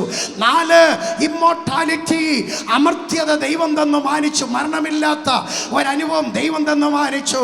5 റാഷണാലിറ്റി, ശരിയായ ബുദ്ധിയും അതിൻ്റെ വിവേകവും ദൈവം തന്ന് നമ്മെ അനുഗ്രഹിച്ചു. 6 സോളിഡാരിറ്റി, ഒരു വലിയ കൂട്ടായ്മ ബന്ധത്തിലേക്ക് ദൈവം നമ്മെ സൃഷ്ടിച്ചാക്കി. 7 ഇറ്റേണിറ്റി, നിത്യതയുടെ അവകാശം എൻ്റെ ദൈവം മാനവജാതിക്ക് നൽകി. അങ്ങനെ അവനെ സൃഷ്ടിച്ചെങ്കിൽ ഇതാ വഞ്ചകനായ പിശാച് പാപത്തിൻ്റെ അതേ വഞ്ചനയില്, പാപത്തിൻ്റെ കണിയില് മാനവജാതിയെ കുടുക്കി അതേ അവർക്ക് അർഹമായ അവകാശങ്ങളെ അവൻ പിടിച്ചെടുത്തിരിക്കുമ്പോൾ, അവൻ കയ്യേറിയിരിക്കുമ്പോൾ, ഇന്ന് രാത്രി പറയട്ടെ, കാൽവയുടെ കൊലക്കളത്തിൽ 2 കള്ളന്മാരുടെ നടുവില് ആകാശ ഭൂമിക്കുമിടയിൽ ഇതാ ഒരുവൻ പരസ്യമായി വിളിച്ചു പറയുന്നു, പിശാചിന്റെ തലയെ തകർത്ത് അവൻ പിടിച്ചു വച്ചിരിക്കുന്ന അവകാശങ്ങള് ഇതാ ഞാൻ വീണ്ടെടുത്ത് എന്റെ ജനത്തിന് കൈമാറുകയാണ്. ദൈവത്തിന് സ്തോത്രം. പൗലോസ്ലീഹ മനോഹരമായ നിലയിൽ അതിനെക്കുറിച്ച് വർണ്ണിച്ചിരിക്കുന്നത്, വാഴ്ചകളെയും നിയമങ്ങളെയും അധികാരങ്ങളെയും ക്രൂശിൽ തറച്ച് ആയുധവർഗം വെപ്പിച്ച് പരസ്യമായി ജയോത്സവം ശത്രുവിന്റെ മേൽ കൊണ്ടാടിയ ഒരുവനുണ്ടെങ്കിൽ ഇന്ന് രാത്രി തേജസ് വാരി ചുറ്റി നമ്മുടെ മധ്യേ ഉലാവുന്ന നാസേന യേശു വിശ്വസിക്കുന്ന ദൈവമക്കൾ കരങ്ങളൊന്ന് തട്ടി ആത്മനിറവിൽ ദൈവത്തെ ആരാധിച്ച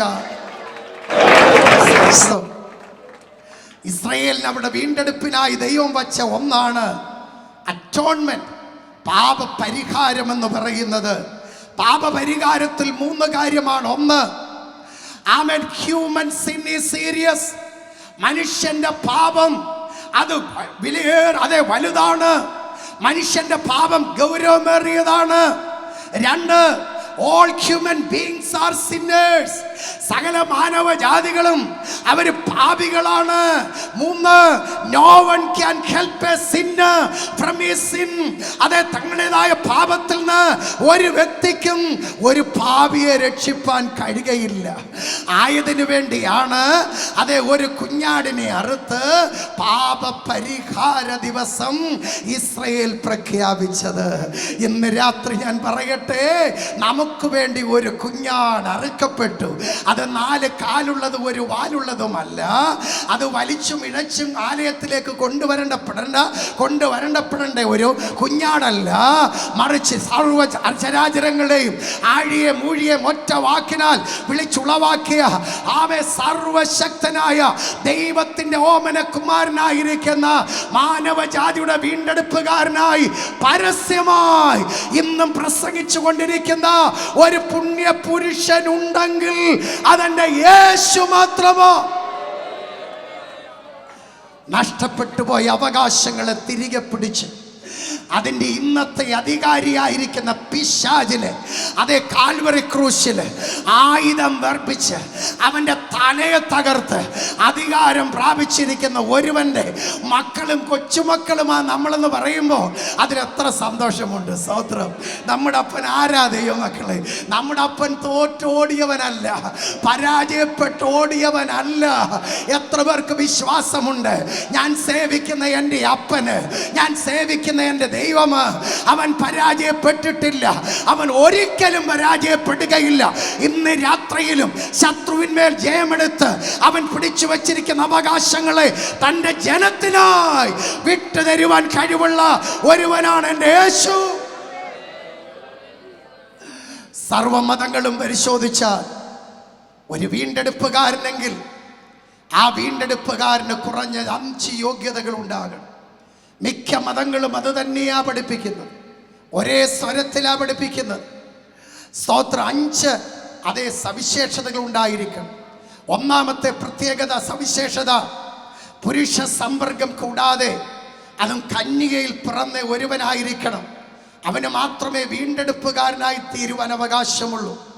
2, ആമേ ദരിദ്ര കുടുംബത്തിൽ ജനിച്ച ഒരുവനായിരിക്കണം. അവന് മാത്രമേ വീണ്ടെടുപ്പുകാരനാവാൻ അവകാശമുള്ളൂ.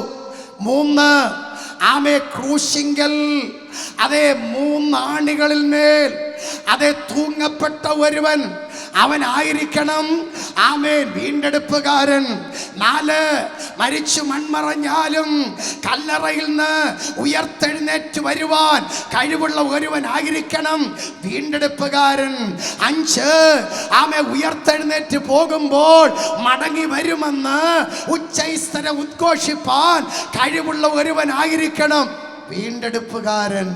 സകല മതങ്ങളും വിശിഷ്യ ഹൈന്ദവ മതവും അനുശാസിക്കുന്ന 5 യാഥാർത്ഥ്യങ്ങളാണ് നിങ്ങളുടെ മുമ്പിൽ വെച്ചത്. ഒറ്റ വാക്കിൽ പറഞ്ഞ് ഞാനത് അവസാനിപ്പിക്കാം. ആമേ, പുരുഷ സമ്പർക്കം കൂടാതെ അതും കന്യകയിൽ പിറന്ന ഒരു പുണ്യ പുരുഷനുണ്ടെങ്കിൽ എന്നെ കേൾക്കുന്ന സ്നേഹിത, എൻ്റെ യേശു മാത്രമാണ്, എൻ്റെ യേശു മാത്രമാണ്. ആമേൻ. പരിശുദ്ധാത്മാവിൽ ഉൽപ്പാദിതമായ ഒരുവന് അത്യുന്നതന്റെ ശക്തി നിഴലിട്ടു. ആ നിലയൊരു വിശുദ്ധ പ്രജ ഉൽപ്പാദിതമായെങ്കിൽ അവന്റെ പേരാണ് ഇമ്മാനുവേൽ, അവന്റെ പേരാണ് യേശു. Praise the Lord, praise the Lord.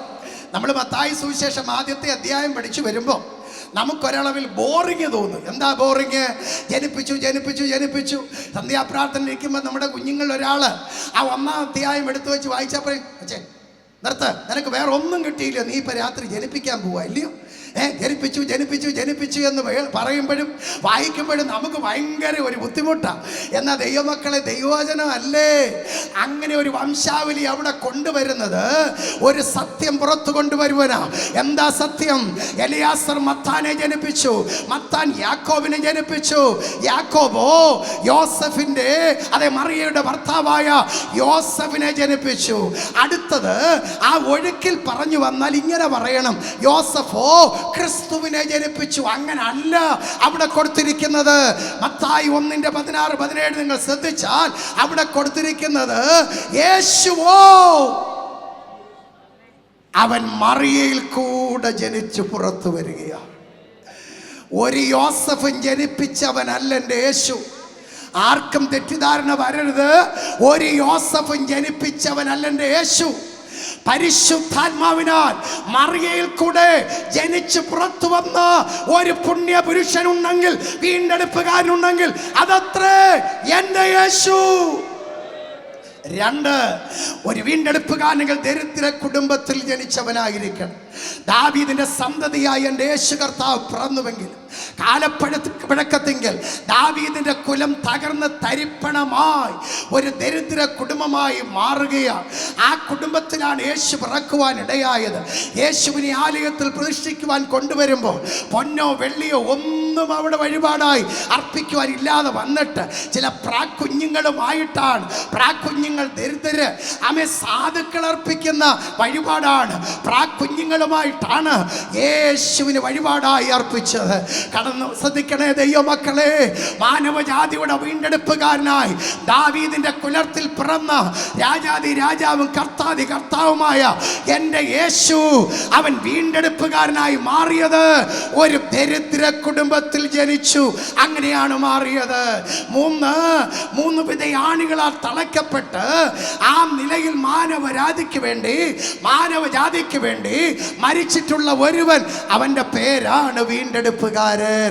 ശ്രദ്ധിച്ചേ, കാലുടെ കൊലക്കളത്തിൽ രണ്ട് കള്ളന്മാരുടെ നടുവിൽ ആകാശം ഭൂമിക്കും ഇടയിൽ ഇതാ ഒരുവൻ തൂങ്ങി നിൽക്കുന്ന രംഗം ഇന്ന് രാത്രി എത്ര പേരൊന്ന് ശ്രദ്ധിക്കും?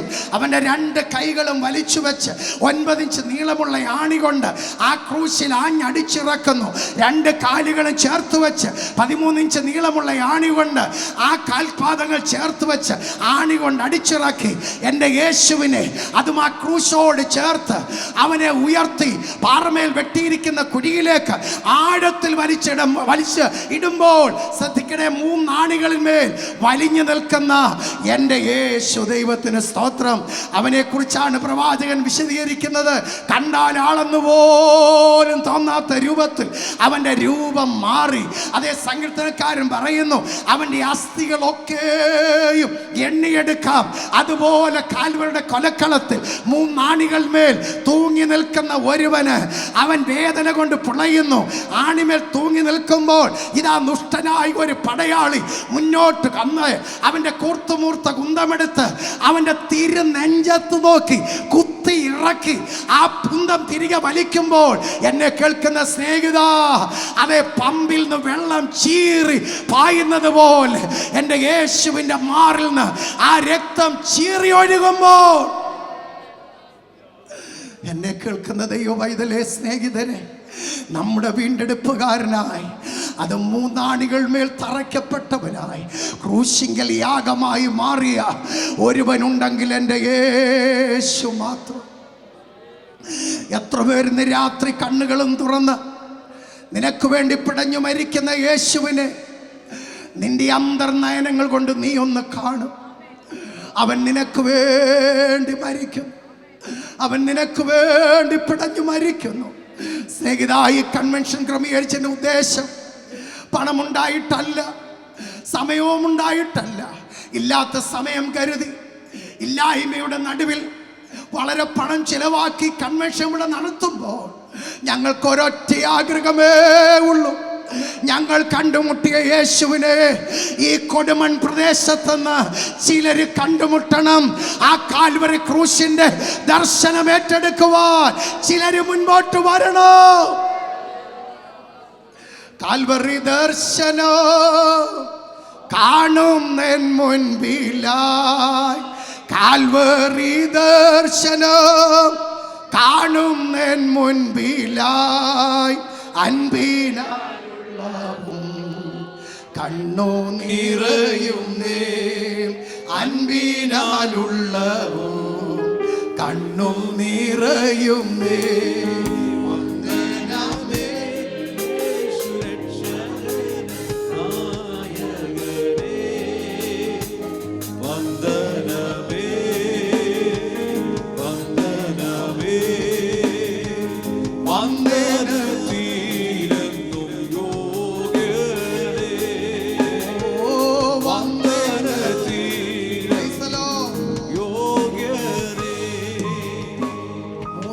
ിന്മേൽ അതും ക്രൂശിൽ പരമയാഗമായി മാറിയ ഒരുവൻ, അവനാണ് വീണ്ടെടുപ്പുകാരൻ.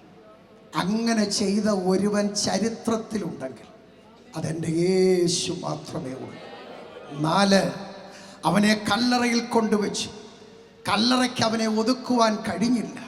ഇതര മതങ്ങൾ പഠിപ്പിക്കുന്നു, കല്ലറയിൽ പോയാലും അവിടുന്ന് ജീവൻ പ്രാപിച്ച് ഉയർത്തെഴുന്നേറ്റ് വന്ന ഒരുവൻ അവനായിരിക്കണം വീണ്ടെടുപ്പുകാരൻ. പ്രിയമുള്ളവരെ, ലോകത്തിൽ അനേക മഹാന്മാർ അവർ ജനിച്ചു മരിച്ചു. നമ്മുടെ ഭാരതത്തിൻ്റെ രാഷ്ട്രപിതാവായിരിക്കുന്ന മഹാത്മജിയും ജനിച്ചു മരിച്ചു. രാജ്കട്ടിൽ നിങ്ങൾ ചെന്നാൽ അദ്ദേഹത്തിൻ്റെ കല്ലറ ഇന്നും അവിടെയുണ്ട്. ആ ആത്മജി ഇന്നും അവിടെയുണ്ട്. അവൻ നിത്യവിശ്രമത്തിലായിരിക്കുന്നു. അവൻ്റെ കല്ലറ തുറന്ന് കാണുന്നില്ല, അവൻ ഉയർത്തെഴുന്നേറ്റതായി കാണുന്നില്ല. സ്തോത്രം.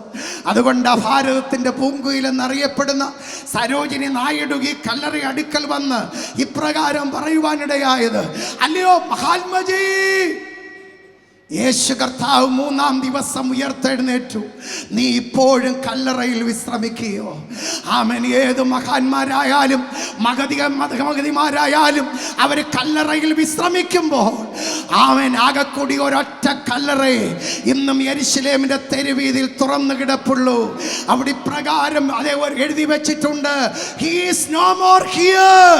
അവൻ ഇവിടെയില്ല, അവൻ ഉയർത്തെഴുന്നേറ്റ് പോയിരിക്കുന്നു.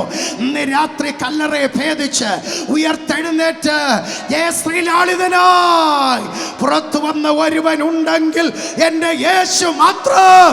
ആ പുനരുത്ഥാനത്തിന്റെ ശക്തി അനുഭവിക്കുന്ന ദൈവമക്കൾ കരങ്ങൾ അടിച്ച് ദൈവത്തെ ആരാധിക്കട്ടെ. ദൈവത്തിന് സ്തോത്രം.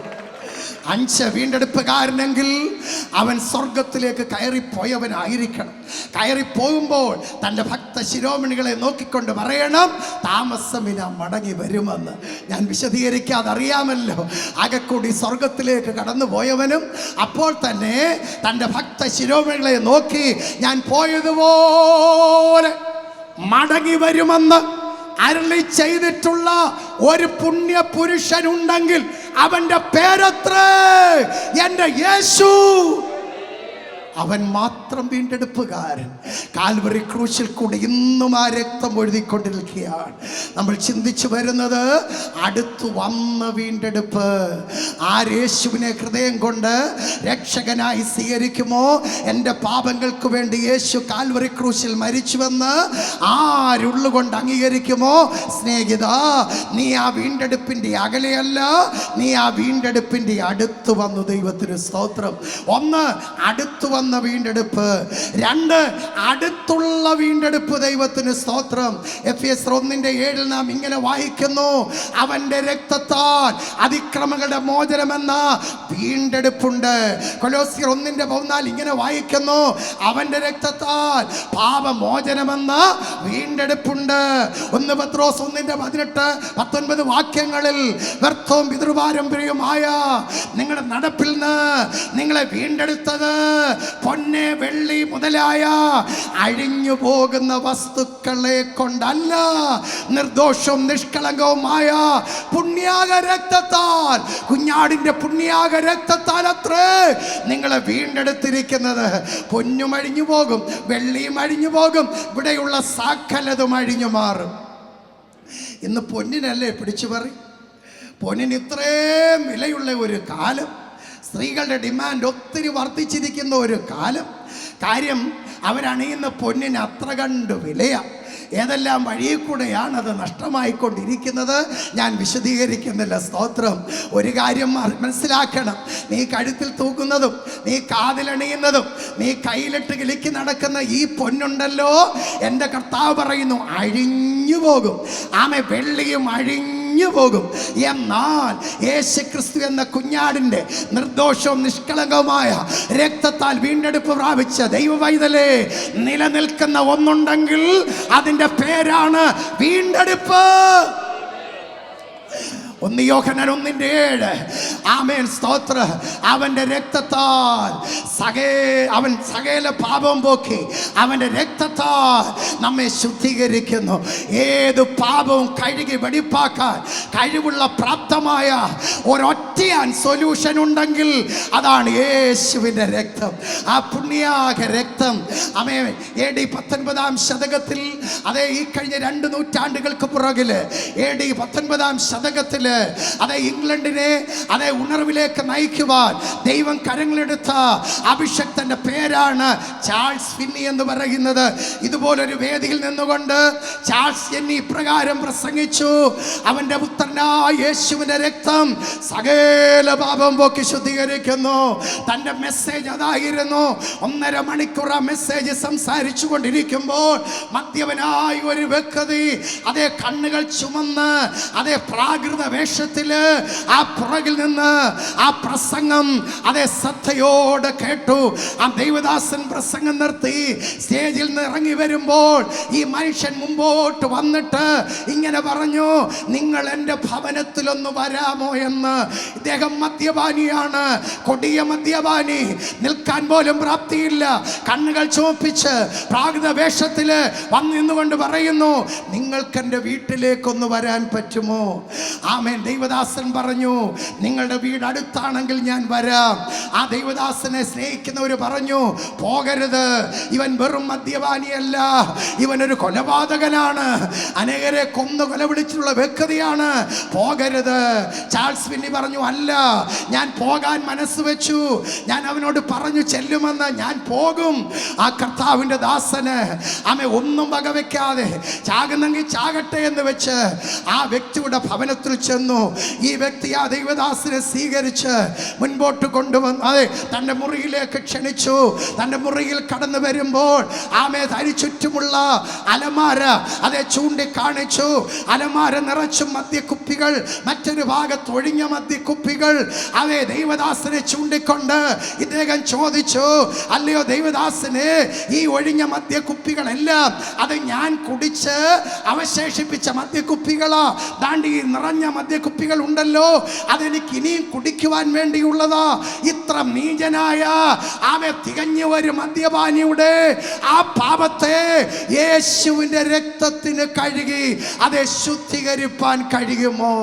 കർത്തദാസൻ പറഞ്ഞു, യെസ്, നിങ്ങൾ എത്ര മഹാപാപിയായാലും എത്ര മദ്യപാനിയായാലും അവൻ്റെ പുത്രനായ യേശുവിൻ്റെ രക്തം നിങ്ങളുടെ സകല പാപവും പോക്കി ശുദ്ധീകരിക്കും. പിന്നീട് അദ്ദേഹത്തിൻ്റെ ഭാര്യയെ മുമ്പോട്ട് വിളിച്ചു നിർത്തി. ആ ഭാര്യയെ ചൂണ്ടിക്കാണിച്ചു കൊണ്ട് പറഞ്ഞു, ദൈവദാസന്റെ ഭാര്യ സുന്ദരിയായ ഒരു ഭാര്യയായിരുന്നു. കണ്ട ഇപ്പോൾ അസ്ഥിപഞ്ജരം പോലെ ആയത്. ഞാൻ മദ്യപിച്ച് വന്നാൽ ഈ ഭാര്യയാണ് ഞാൻ എടുത്തിട്ട് ഉപദ്രവിക്കുന്നത്. എൻ്റെ കൈ കൊണ്ട് ഒത്തിരി അടി വാങ്ങിച്ചിട്ടുള്ള ഈ ഭാര്യ, അസ്ഥിപഞ്ജരമായി മാറിയ ഭാര്യ, ഈ ഭാര്യയോട് ഇത്ര കിരാതമായി ക്രൂരമായി പെരുമാറിയ എൻ്റെ മഹാപാപം അവൻ്റെ പുത്രനായ യേശുവിൻ്റെ രക്തത്തിന് കഴുകി ശുദ്ധീകരിപ്പാൻ കഴിയുമോ? ചാൾസ് ഫിന്നി പറഞ്ഞു, സ്നേഹിത, ഇന്ന് രാത്രി നീ യേശുവിന് വേണ്ടി ഹൃദയം കൊടുക്കുന്നെങ്കിൽ എത്ര മഹാപാപമായാലും അവൻ്റെ പുത്രനായ യേശുവിൻ്റെ രക്തത്തിന് ആ പാപത്തെ ശുദ്ധീകരിപ്പാൻ കഴിയും. എന്നതിന് ശേഷം തൻ്റെ വീടിൻ്റെ അതേ അണ്ടർഗ്രൗണ്ടിലേക്ക് നേരെ അടിയിലേക്ക് കൊണ്ടുപോയി. അടിയിൽ ചെന്നപ്പോൾ അവിടെ കാണുവാൻ കഴിഞ്ഞ കാഴ്ച ഭയാനകമായ കാഴ്ചയാണ്. അനേകരുടെ തലയോട്ടി ചിന്നിച്ചിതറി കിടക്കുന്നു, പല്ലുകൾ ചിന്നിച്ചിതറി കിടക്കുന്നു, അസ്ഥികൾ ചിന്നിച്ചിതറി കിടക്കുന്നു. ആ മൂലയ്ക്ക് ചില തോക്കുകളും ചാരി വെച്ചിട്ടുണ്ട്. ദൈവദാസനാകെ ഭയന്നു.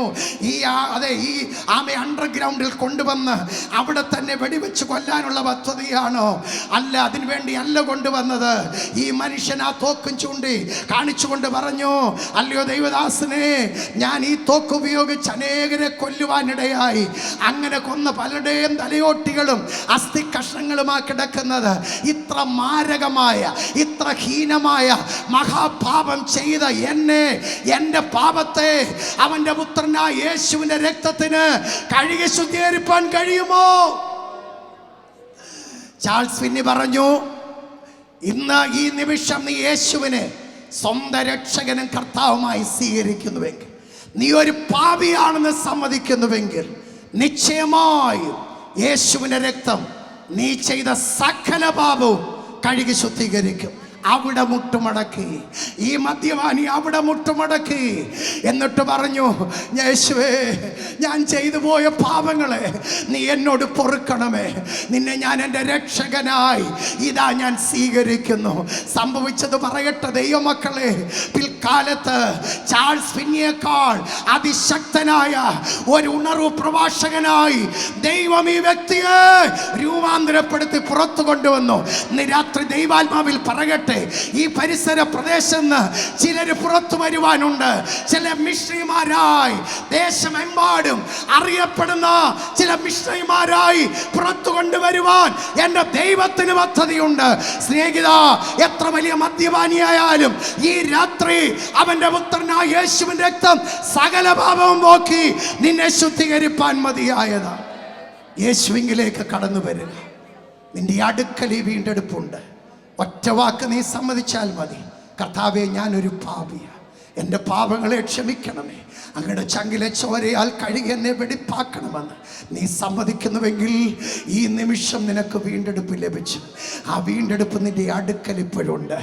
ഒന്ന്, അതേ അടുത്തെത്തിയിരിക്കുന്ന വീണ്ടെടുപ്പ്. രണ്ട്, അടുത്തുള്ള വീണ്ടെടുപ്പ്. മൂന്ന്, അടുത്ത് വരുവാൻ പോകുന്ന വീണ്ടെടുപ്പ്. പ്രിയമുള്ളവരെ, അധികം ഞാൻ വിശദീകരിക്കുന്നില്ല. നമ്മുടെ എല്ലാവരുടെയും പ്രത്യാശ ഒന്ന് മാത്രമേ ഉള്ളൂ. എന്താ പ്രത്യാശ? നമ്മുടെ ആത്മമണവാളൻ, നമ്മുടെ പ്രിയൻ, നമ്മുടെ വീണ്ടെടുപ്പുകാരൻ താമസം വിനാ അവൻ മടങ്ങി വരുവാൻ പോകുകയാണ്. എത്ര പേർക്ക് വിശ്വാസമുണ്ട്? സൂര്യനും ചന്ദ്രൻ നക്ഷത്രങ്ങളിലും ലക്ഷണങ്ങൾ നിങ്ങൾ കാണും. കടലിൻ്റെയും ഓളങ്ങളുടെയും മുഴക്ക നിമിത്തം ജനം പരിഭ്രാന്തരാകും. ആകാശ തട്ടുകൾ ഇളകി മാറും. സർവജനവും നിർജീവന്മാരായി മാറും. അപ്പോൾ എൻ്റെ കർത്താവ് മഹാശക്തിയോടുകൂടെ ദൂതന്മാരുടെ അകമ്പടിയോടുകൂടെ ആകാശമേഘങ്ങളെ കീറിമുറിച്ച് ഇതവൻ മടങ്ങി വരുന്നു. കർത്താവിൻ്റെ മടങ്ങി വരവ് വാതിൽക്കലായെന്ന് വിശ്വസിക്കാൻ എത്ര പേരുണ്ട്? ആമേൻ. Thank you. അടുത്തു വരുന്നു എന്നുള്ളതല്ല. അടുത്തു വരുന്നു എന്ന് പറഞ്ഞാൽ നമ്മളെ അല്പം മുമ്പ് സെക്രട്ടറി പാസ്റ്റർ വിനോജ് ഞങ്ങളെ വിളിച്ചു എവിടെയായെന്നൊന്ന് അറിയാൻ. അന്നേരം എൻ്റെ വൈഫാ ഫോൺ എടുത്ത്. ഞാൻ ഡ്രൈവ് ചെയ്യുക. രാത്രി എനിക്ക് ഡ്രൈവിംഗ് ഒക്കെ ഇച്ചിരി ബുദ്ധിമുട്ടായി മാറുന്നു. ഞാൻ വളരെ സൂക്ഷിച്ചൊക്കെ ഓടിച്ചിങ്ങനെ ഒരു പരുവത്തിനിങ്ങ് വരിക. സ്തോത്രം. അപ്പോൾ വൈഫ് ഫോൺ എടുത്തിട്ട് പറഞ്ഞു, ഞങ്ങൾ അടുത്തോണ്ടിരിക്കുന്നു, ഏകദേശമൊക്കെ അടുത്തെത്തിയെന്ന്. സ്തോത്രം. ഈ അടുത്ത് വന്നതുകൊണ്ടും കാര്യം നടക്കണമെന്നില്ല. എന്നാൽ അതേ സമയത്ത് ഞാൻ ഈ വാതുക്കെന്നുകൊണ്ട് പറയുക, വിനോജ് പാസ്റ്ററേ, ദാണ്ട ഞാൻ വാതുക്ക വന്നല്ലോ. നമ്മുടെ കർത്താവ് അവൻ്റെ വരവ് അടുത്തു നല്ല ഇനിയും പറയേണ്ടത്. അവൻ്റെ വരവ് വാതിൽക്കലായി. മണവാളന്റെ ശബ്ദം നിന്റെ വാതിൽക്കൽ, ആ ഡോറിൽ ഇതാ മുട്ടിക്കൊണ്ടിരിക്കുക. എത്ര പേര് തിരിച്ചറിയും അവന്റെ മുട്ടൽ? അതെ, നീ കേട്ടുകൊണ്ടിരിക്കുക. സ്തോത്രം. കഴിഞ്ഞ പകലിലെ പത്രം തുറന്ന് വായിച്ചപ്പോൾ ഞാൻ അറിയാതെ കർത്താവിനെ മഹത്വപ്പെടുത്തി.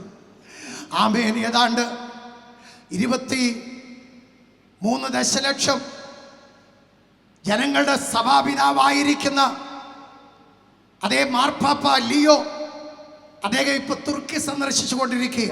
തൻ്റെ ആദ്യത്തെ ട്രിപ്പാണ്. 2 ദിവസം സന്ദർശിച്ച് തുർക്കിയിൽ വന്നു. തുർക്കിയുടെ പ്രസിഡന്റ് അദ്ദേഹത്തെ സ്വീകരിച്ചു.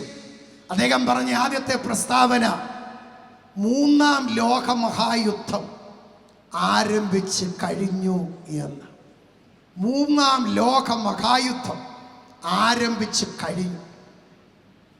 ശ്രദ്ധിക്കണേ, 3-ാം ലോകമഹായുദ്ധം ആരംഭിക്കുന്ന എപ്പോഴെന്നറിയാം? ആരംഭം ചിലപ്പം ശരിയായിരിക്കും. 3-ാം ലോകമഹായുദ്ധം നടക്കുന്ന എപ്പോഴാണെന്നറിയാം? നമ്മുടെ കർത്താവ് മടങ്ങി വരുന്നു. തൻ്റെ വിശുദ്ധന്മാരെ തൻ്റെ അടുക്കലേക്ക് ചേർത്തുകൊള്ളുന്നു. 7 ദിവസത്തെ മഹാപീഡനകാലം ഇവിടെ ഉണ്ടാകും. മഹാപീഡനകാലത്തിൻ്റെ ഒടുക്കം ഒരു കൂട്ടം ഇസ്രായേൽ മക്കൾ തങ്ങൾ കുത്തിയവെങ്കിലേക്ക് നോക്കി ഏകജാതനെ ചൊല്ലി വിലപിക്കുന്ന പോലെ വീണ്ടെടുപ്പിനായി അവനെ നോക്കി വിലവിളിക്കുമ്പോൾ സ്വർഗത്തിലായിരിക്കുന്ന എൻ്റെ കർത്താവ് തൻ്റെ മണവാട്ടിയുമായി തേജസ്സിൻ്റെ പ്രഭ വാരി ചുറ്റിക്കൊണ്ട് ഇതാ വെള്ള കുതിരപ്പുറത്ത് അവൻ ഇറങ്ങി വരുന്നു. ആ സമയത്ത് ഒരു ഭാഗത്ത് ഇസ്രായേലും മറുഭാഗത്ത് സർവ്വ ലോക രാഷ്ട്രങ്ങളും അണിനിരക്കുന്ന ഒരു ഒരു സമയമുണ്ട്.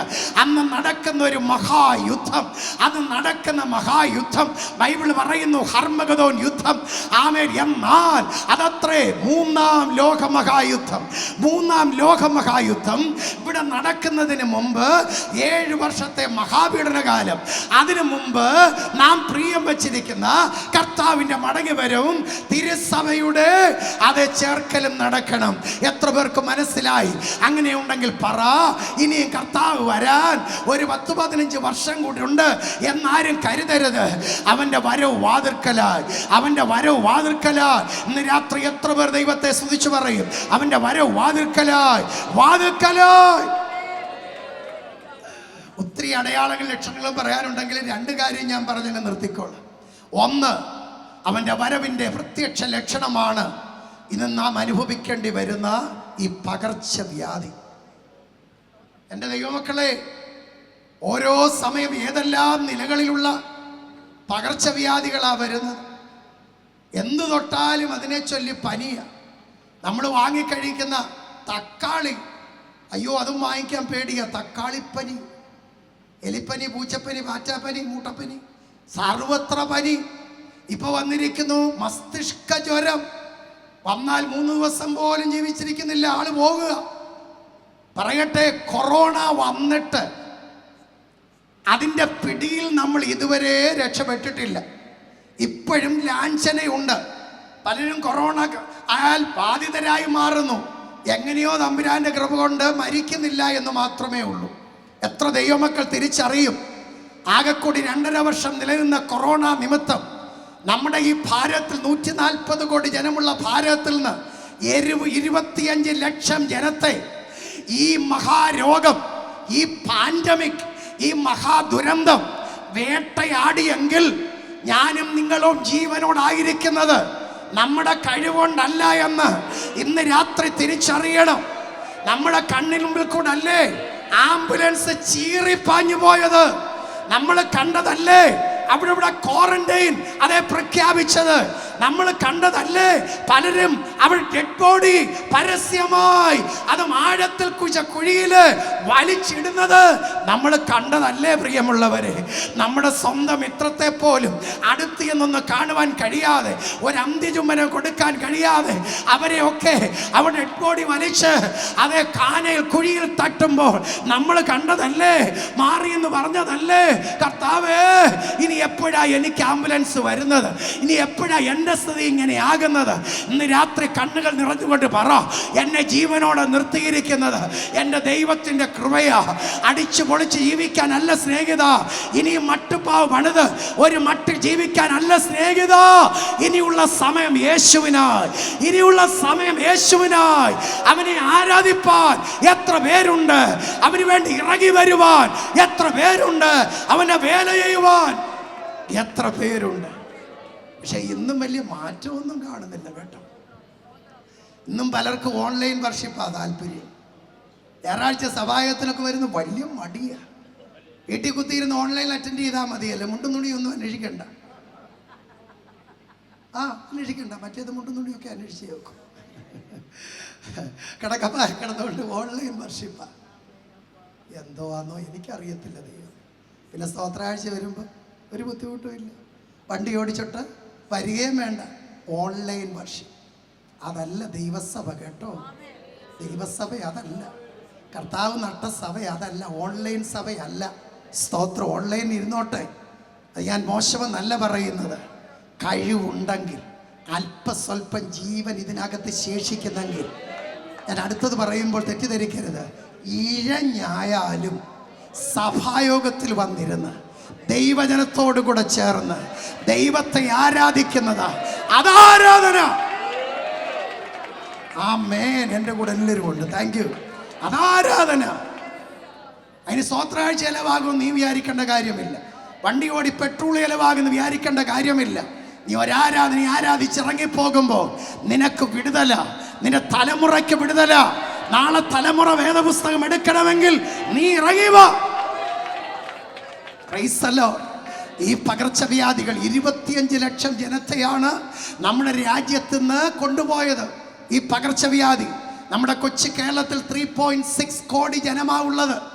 ആ 3.6 കോടി ജനമുള്ള നമ്മുടെ കൊച്ചു കേരളത്തിൽ നിന്ന് 76,160 പേരെ ഈ കോവിഡ് കൊണ്ടുപോയി. സ്തോത്രം. ശ്രദ്ധിച്ച് കേൾക്കണേ. ഈ പകർച്ചവ്യാധി ഈ ആഞ്ഞടിക്കുമ്പോൾ നമ്മുടെ ഇടയിൽ അതെ ഇങ്ങനെ നടമാടുമ്പോൾ വിളിച്ചു പറ, ഇവിടെ അല്ല എൻ്റെ ജീവിതം, ഇവിടുന്ന് പോകാൻ സമയമായി. എൻ്റെ പ്രിയന്റെ വരവ് വാതിൽക്കലായി. എൻ്റെ വീണ്ടെടുപ്പ് അവനുമായിട്ടാണ്, നിത്യതയിലാണ്. അവൻ്റെ അടുക്കൽ ചേരുവാൻ സമയമായി. 2, അവിടെ ഇവിടെയായി ഉണ്ടായിക്കൊണ്ടിരിക്കുന്ന യുദ്ധങ്ങൾ. എന്തൊക്കെയാ എൻ്റെ കർത്താവെ അടിച്ച് പൊളിച്ച് നശിപ്പിച്ച്. ഇസ്രായേൽ ഈ കഴിഞ്ഞിടയ്ക്ക് കാട്ടിക്കൂട്ടിയ വിക്രിയകൾ, നമ്മളൊക്കെ ഇസ്രായേലിൻ്റെ അനുഭാവിയ കാര്യമൊക്കെ ശരിയാ, പക്ഷെ കാട്ടിക്കൂട്ടിയ വിക്രിയകൾ ഇന്ന് പകലെ പത്രമെടുത്ത് വായിച്ചാൽ അഫ്ഗാനിസ്ഥാൻ അതേ സ്ഥാനാപതി അംബാസഡർ തനിക്ക് നഷ്ടമായി പോയ കുടുംബത്തിൽപ്പെട്ട ആളുകളുടെ ഫോട്ടോ എടുത്ത് കാണിച്ചിട്ട് ഗാസയിൽ ഇതെൻ്റെ സ്വന്തം മിത്രങ്ങളാ, ഇസ്രയേൽ വെടിവെച്ച് കൊന്നു. ഇവരെ നിർത്തിയിട്ട് ഇസ്രയേൽ പരസ്യമായി വെടിവെച്ച് കൊന്നു. ഇവിടെ ചർച്ച കൊണ്ട് തീരുകയില്ല. പറയാ, ചർച്ച കൊണ്ട് തീരുകയില്ല. അടുത്തൊരടി ഇനി ഉണ്ട്, അടുത്തൊരടി ഉണ്ട്. അടി വരാൻ ആഗ്രഹിച്ചല്ല പ്രസംഗിക്കുന്നത് സ്നേഹിത. ഈ അടി ഉടനെയൊന്നും നിൽക്കാൻ പോകുന്നില്ല. അവിടെ ആ യുദ്ധങ്ങളും അതിമത ക്ഷാമവും താണ്ഡവം ആടിക്കൊണ്ടിരിക്കുമ്പോൾ അകത്ത് പ്രത്യാശയുള്ള ദൈവവൈതലെ വിളിച്ചു പറ, എനിക്ക് കടന്നു പോകാൻ സമയമായി, എൻ്റെ പ്രിയന്റെ അടുക്കൽ ചേരുവാൻ സമയമായി. നമ്മുടെ കർത്താവിൻ്റെ മടങ്ങി വരവ് വാതിൽക്കലായിരിക്കുന്നു. അതത്രേ വരുവാനുള്ള വീണ്ടെടുപ്പ്. അതാത് സ്ഥാനത്ത് എഴുന്നേറ്റ് നിൽക്കുവാൻ ആരോഗ്യം അനുവദിക്കുന്ന പ്രിയപ്പെട്ടവർ എന്നോടുകൂടെ ചേർന്ന് നിൽക്കുന്നുവെങ്കിൽ ഒരുമിച്ച് ചേർന്ന് പ്രത്യാശയുടെ ഗാനം പാടി നാം കർത്താവിനെ ആരാധിക്കാൻ പോകുകയാണ്.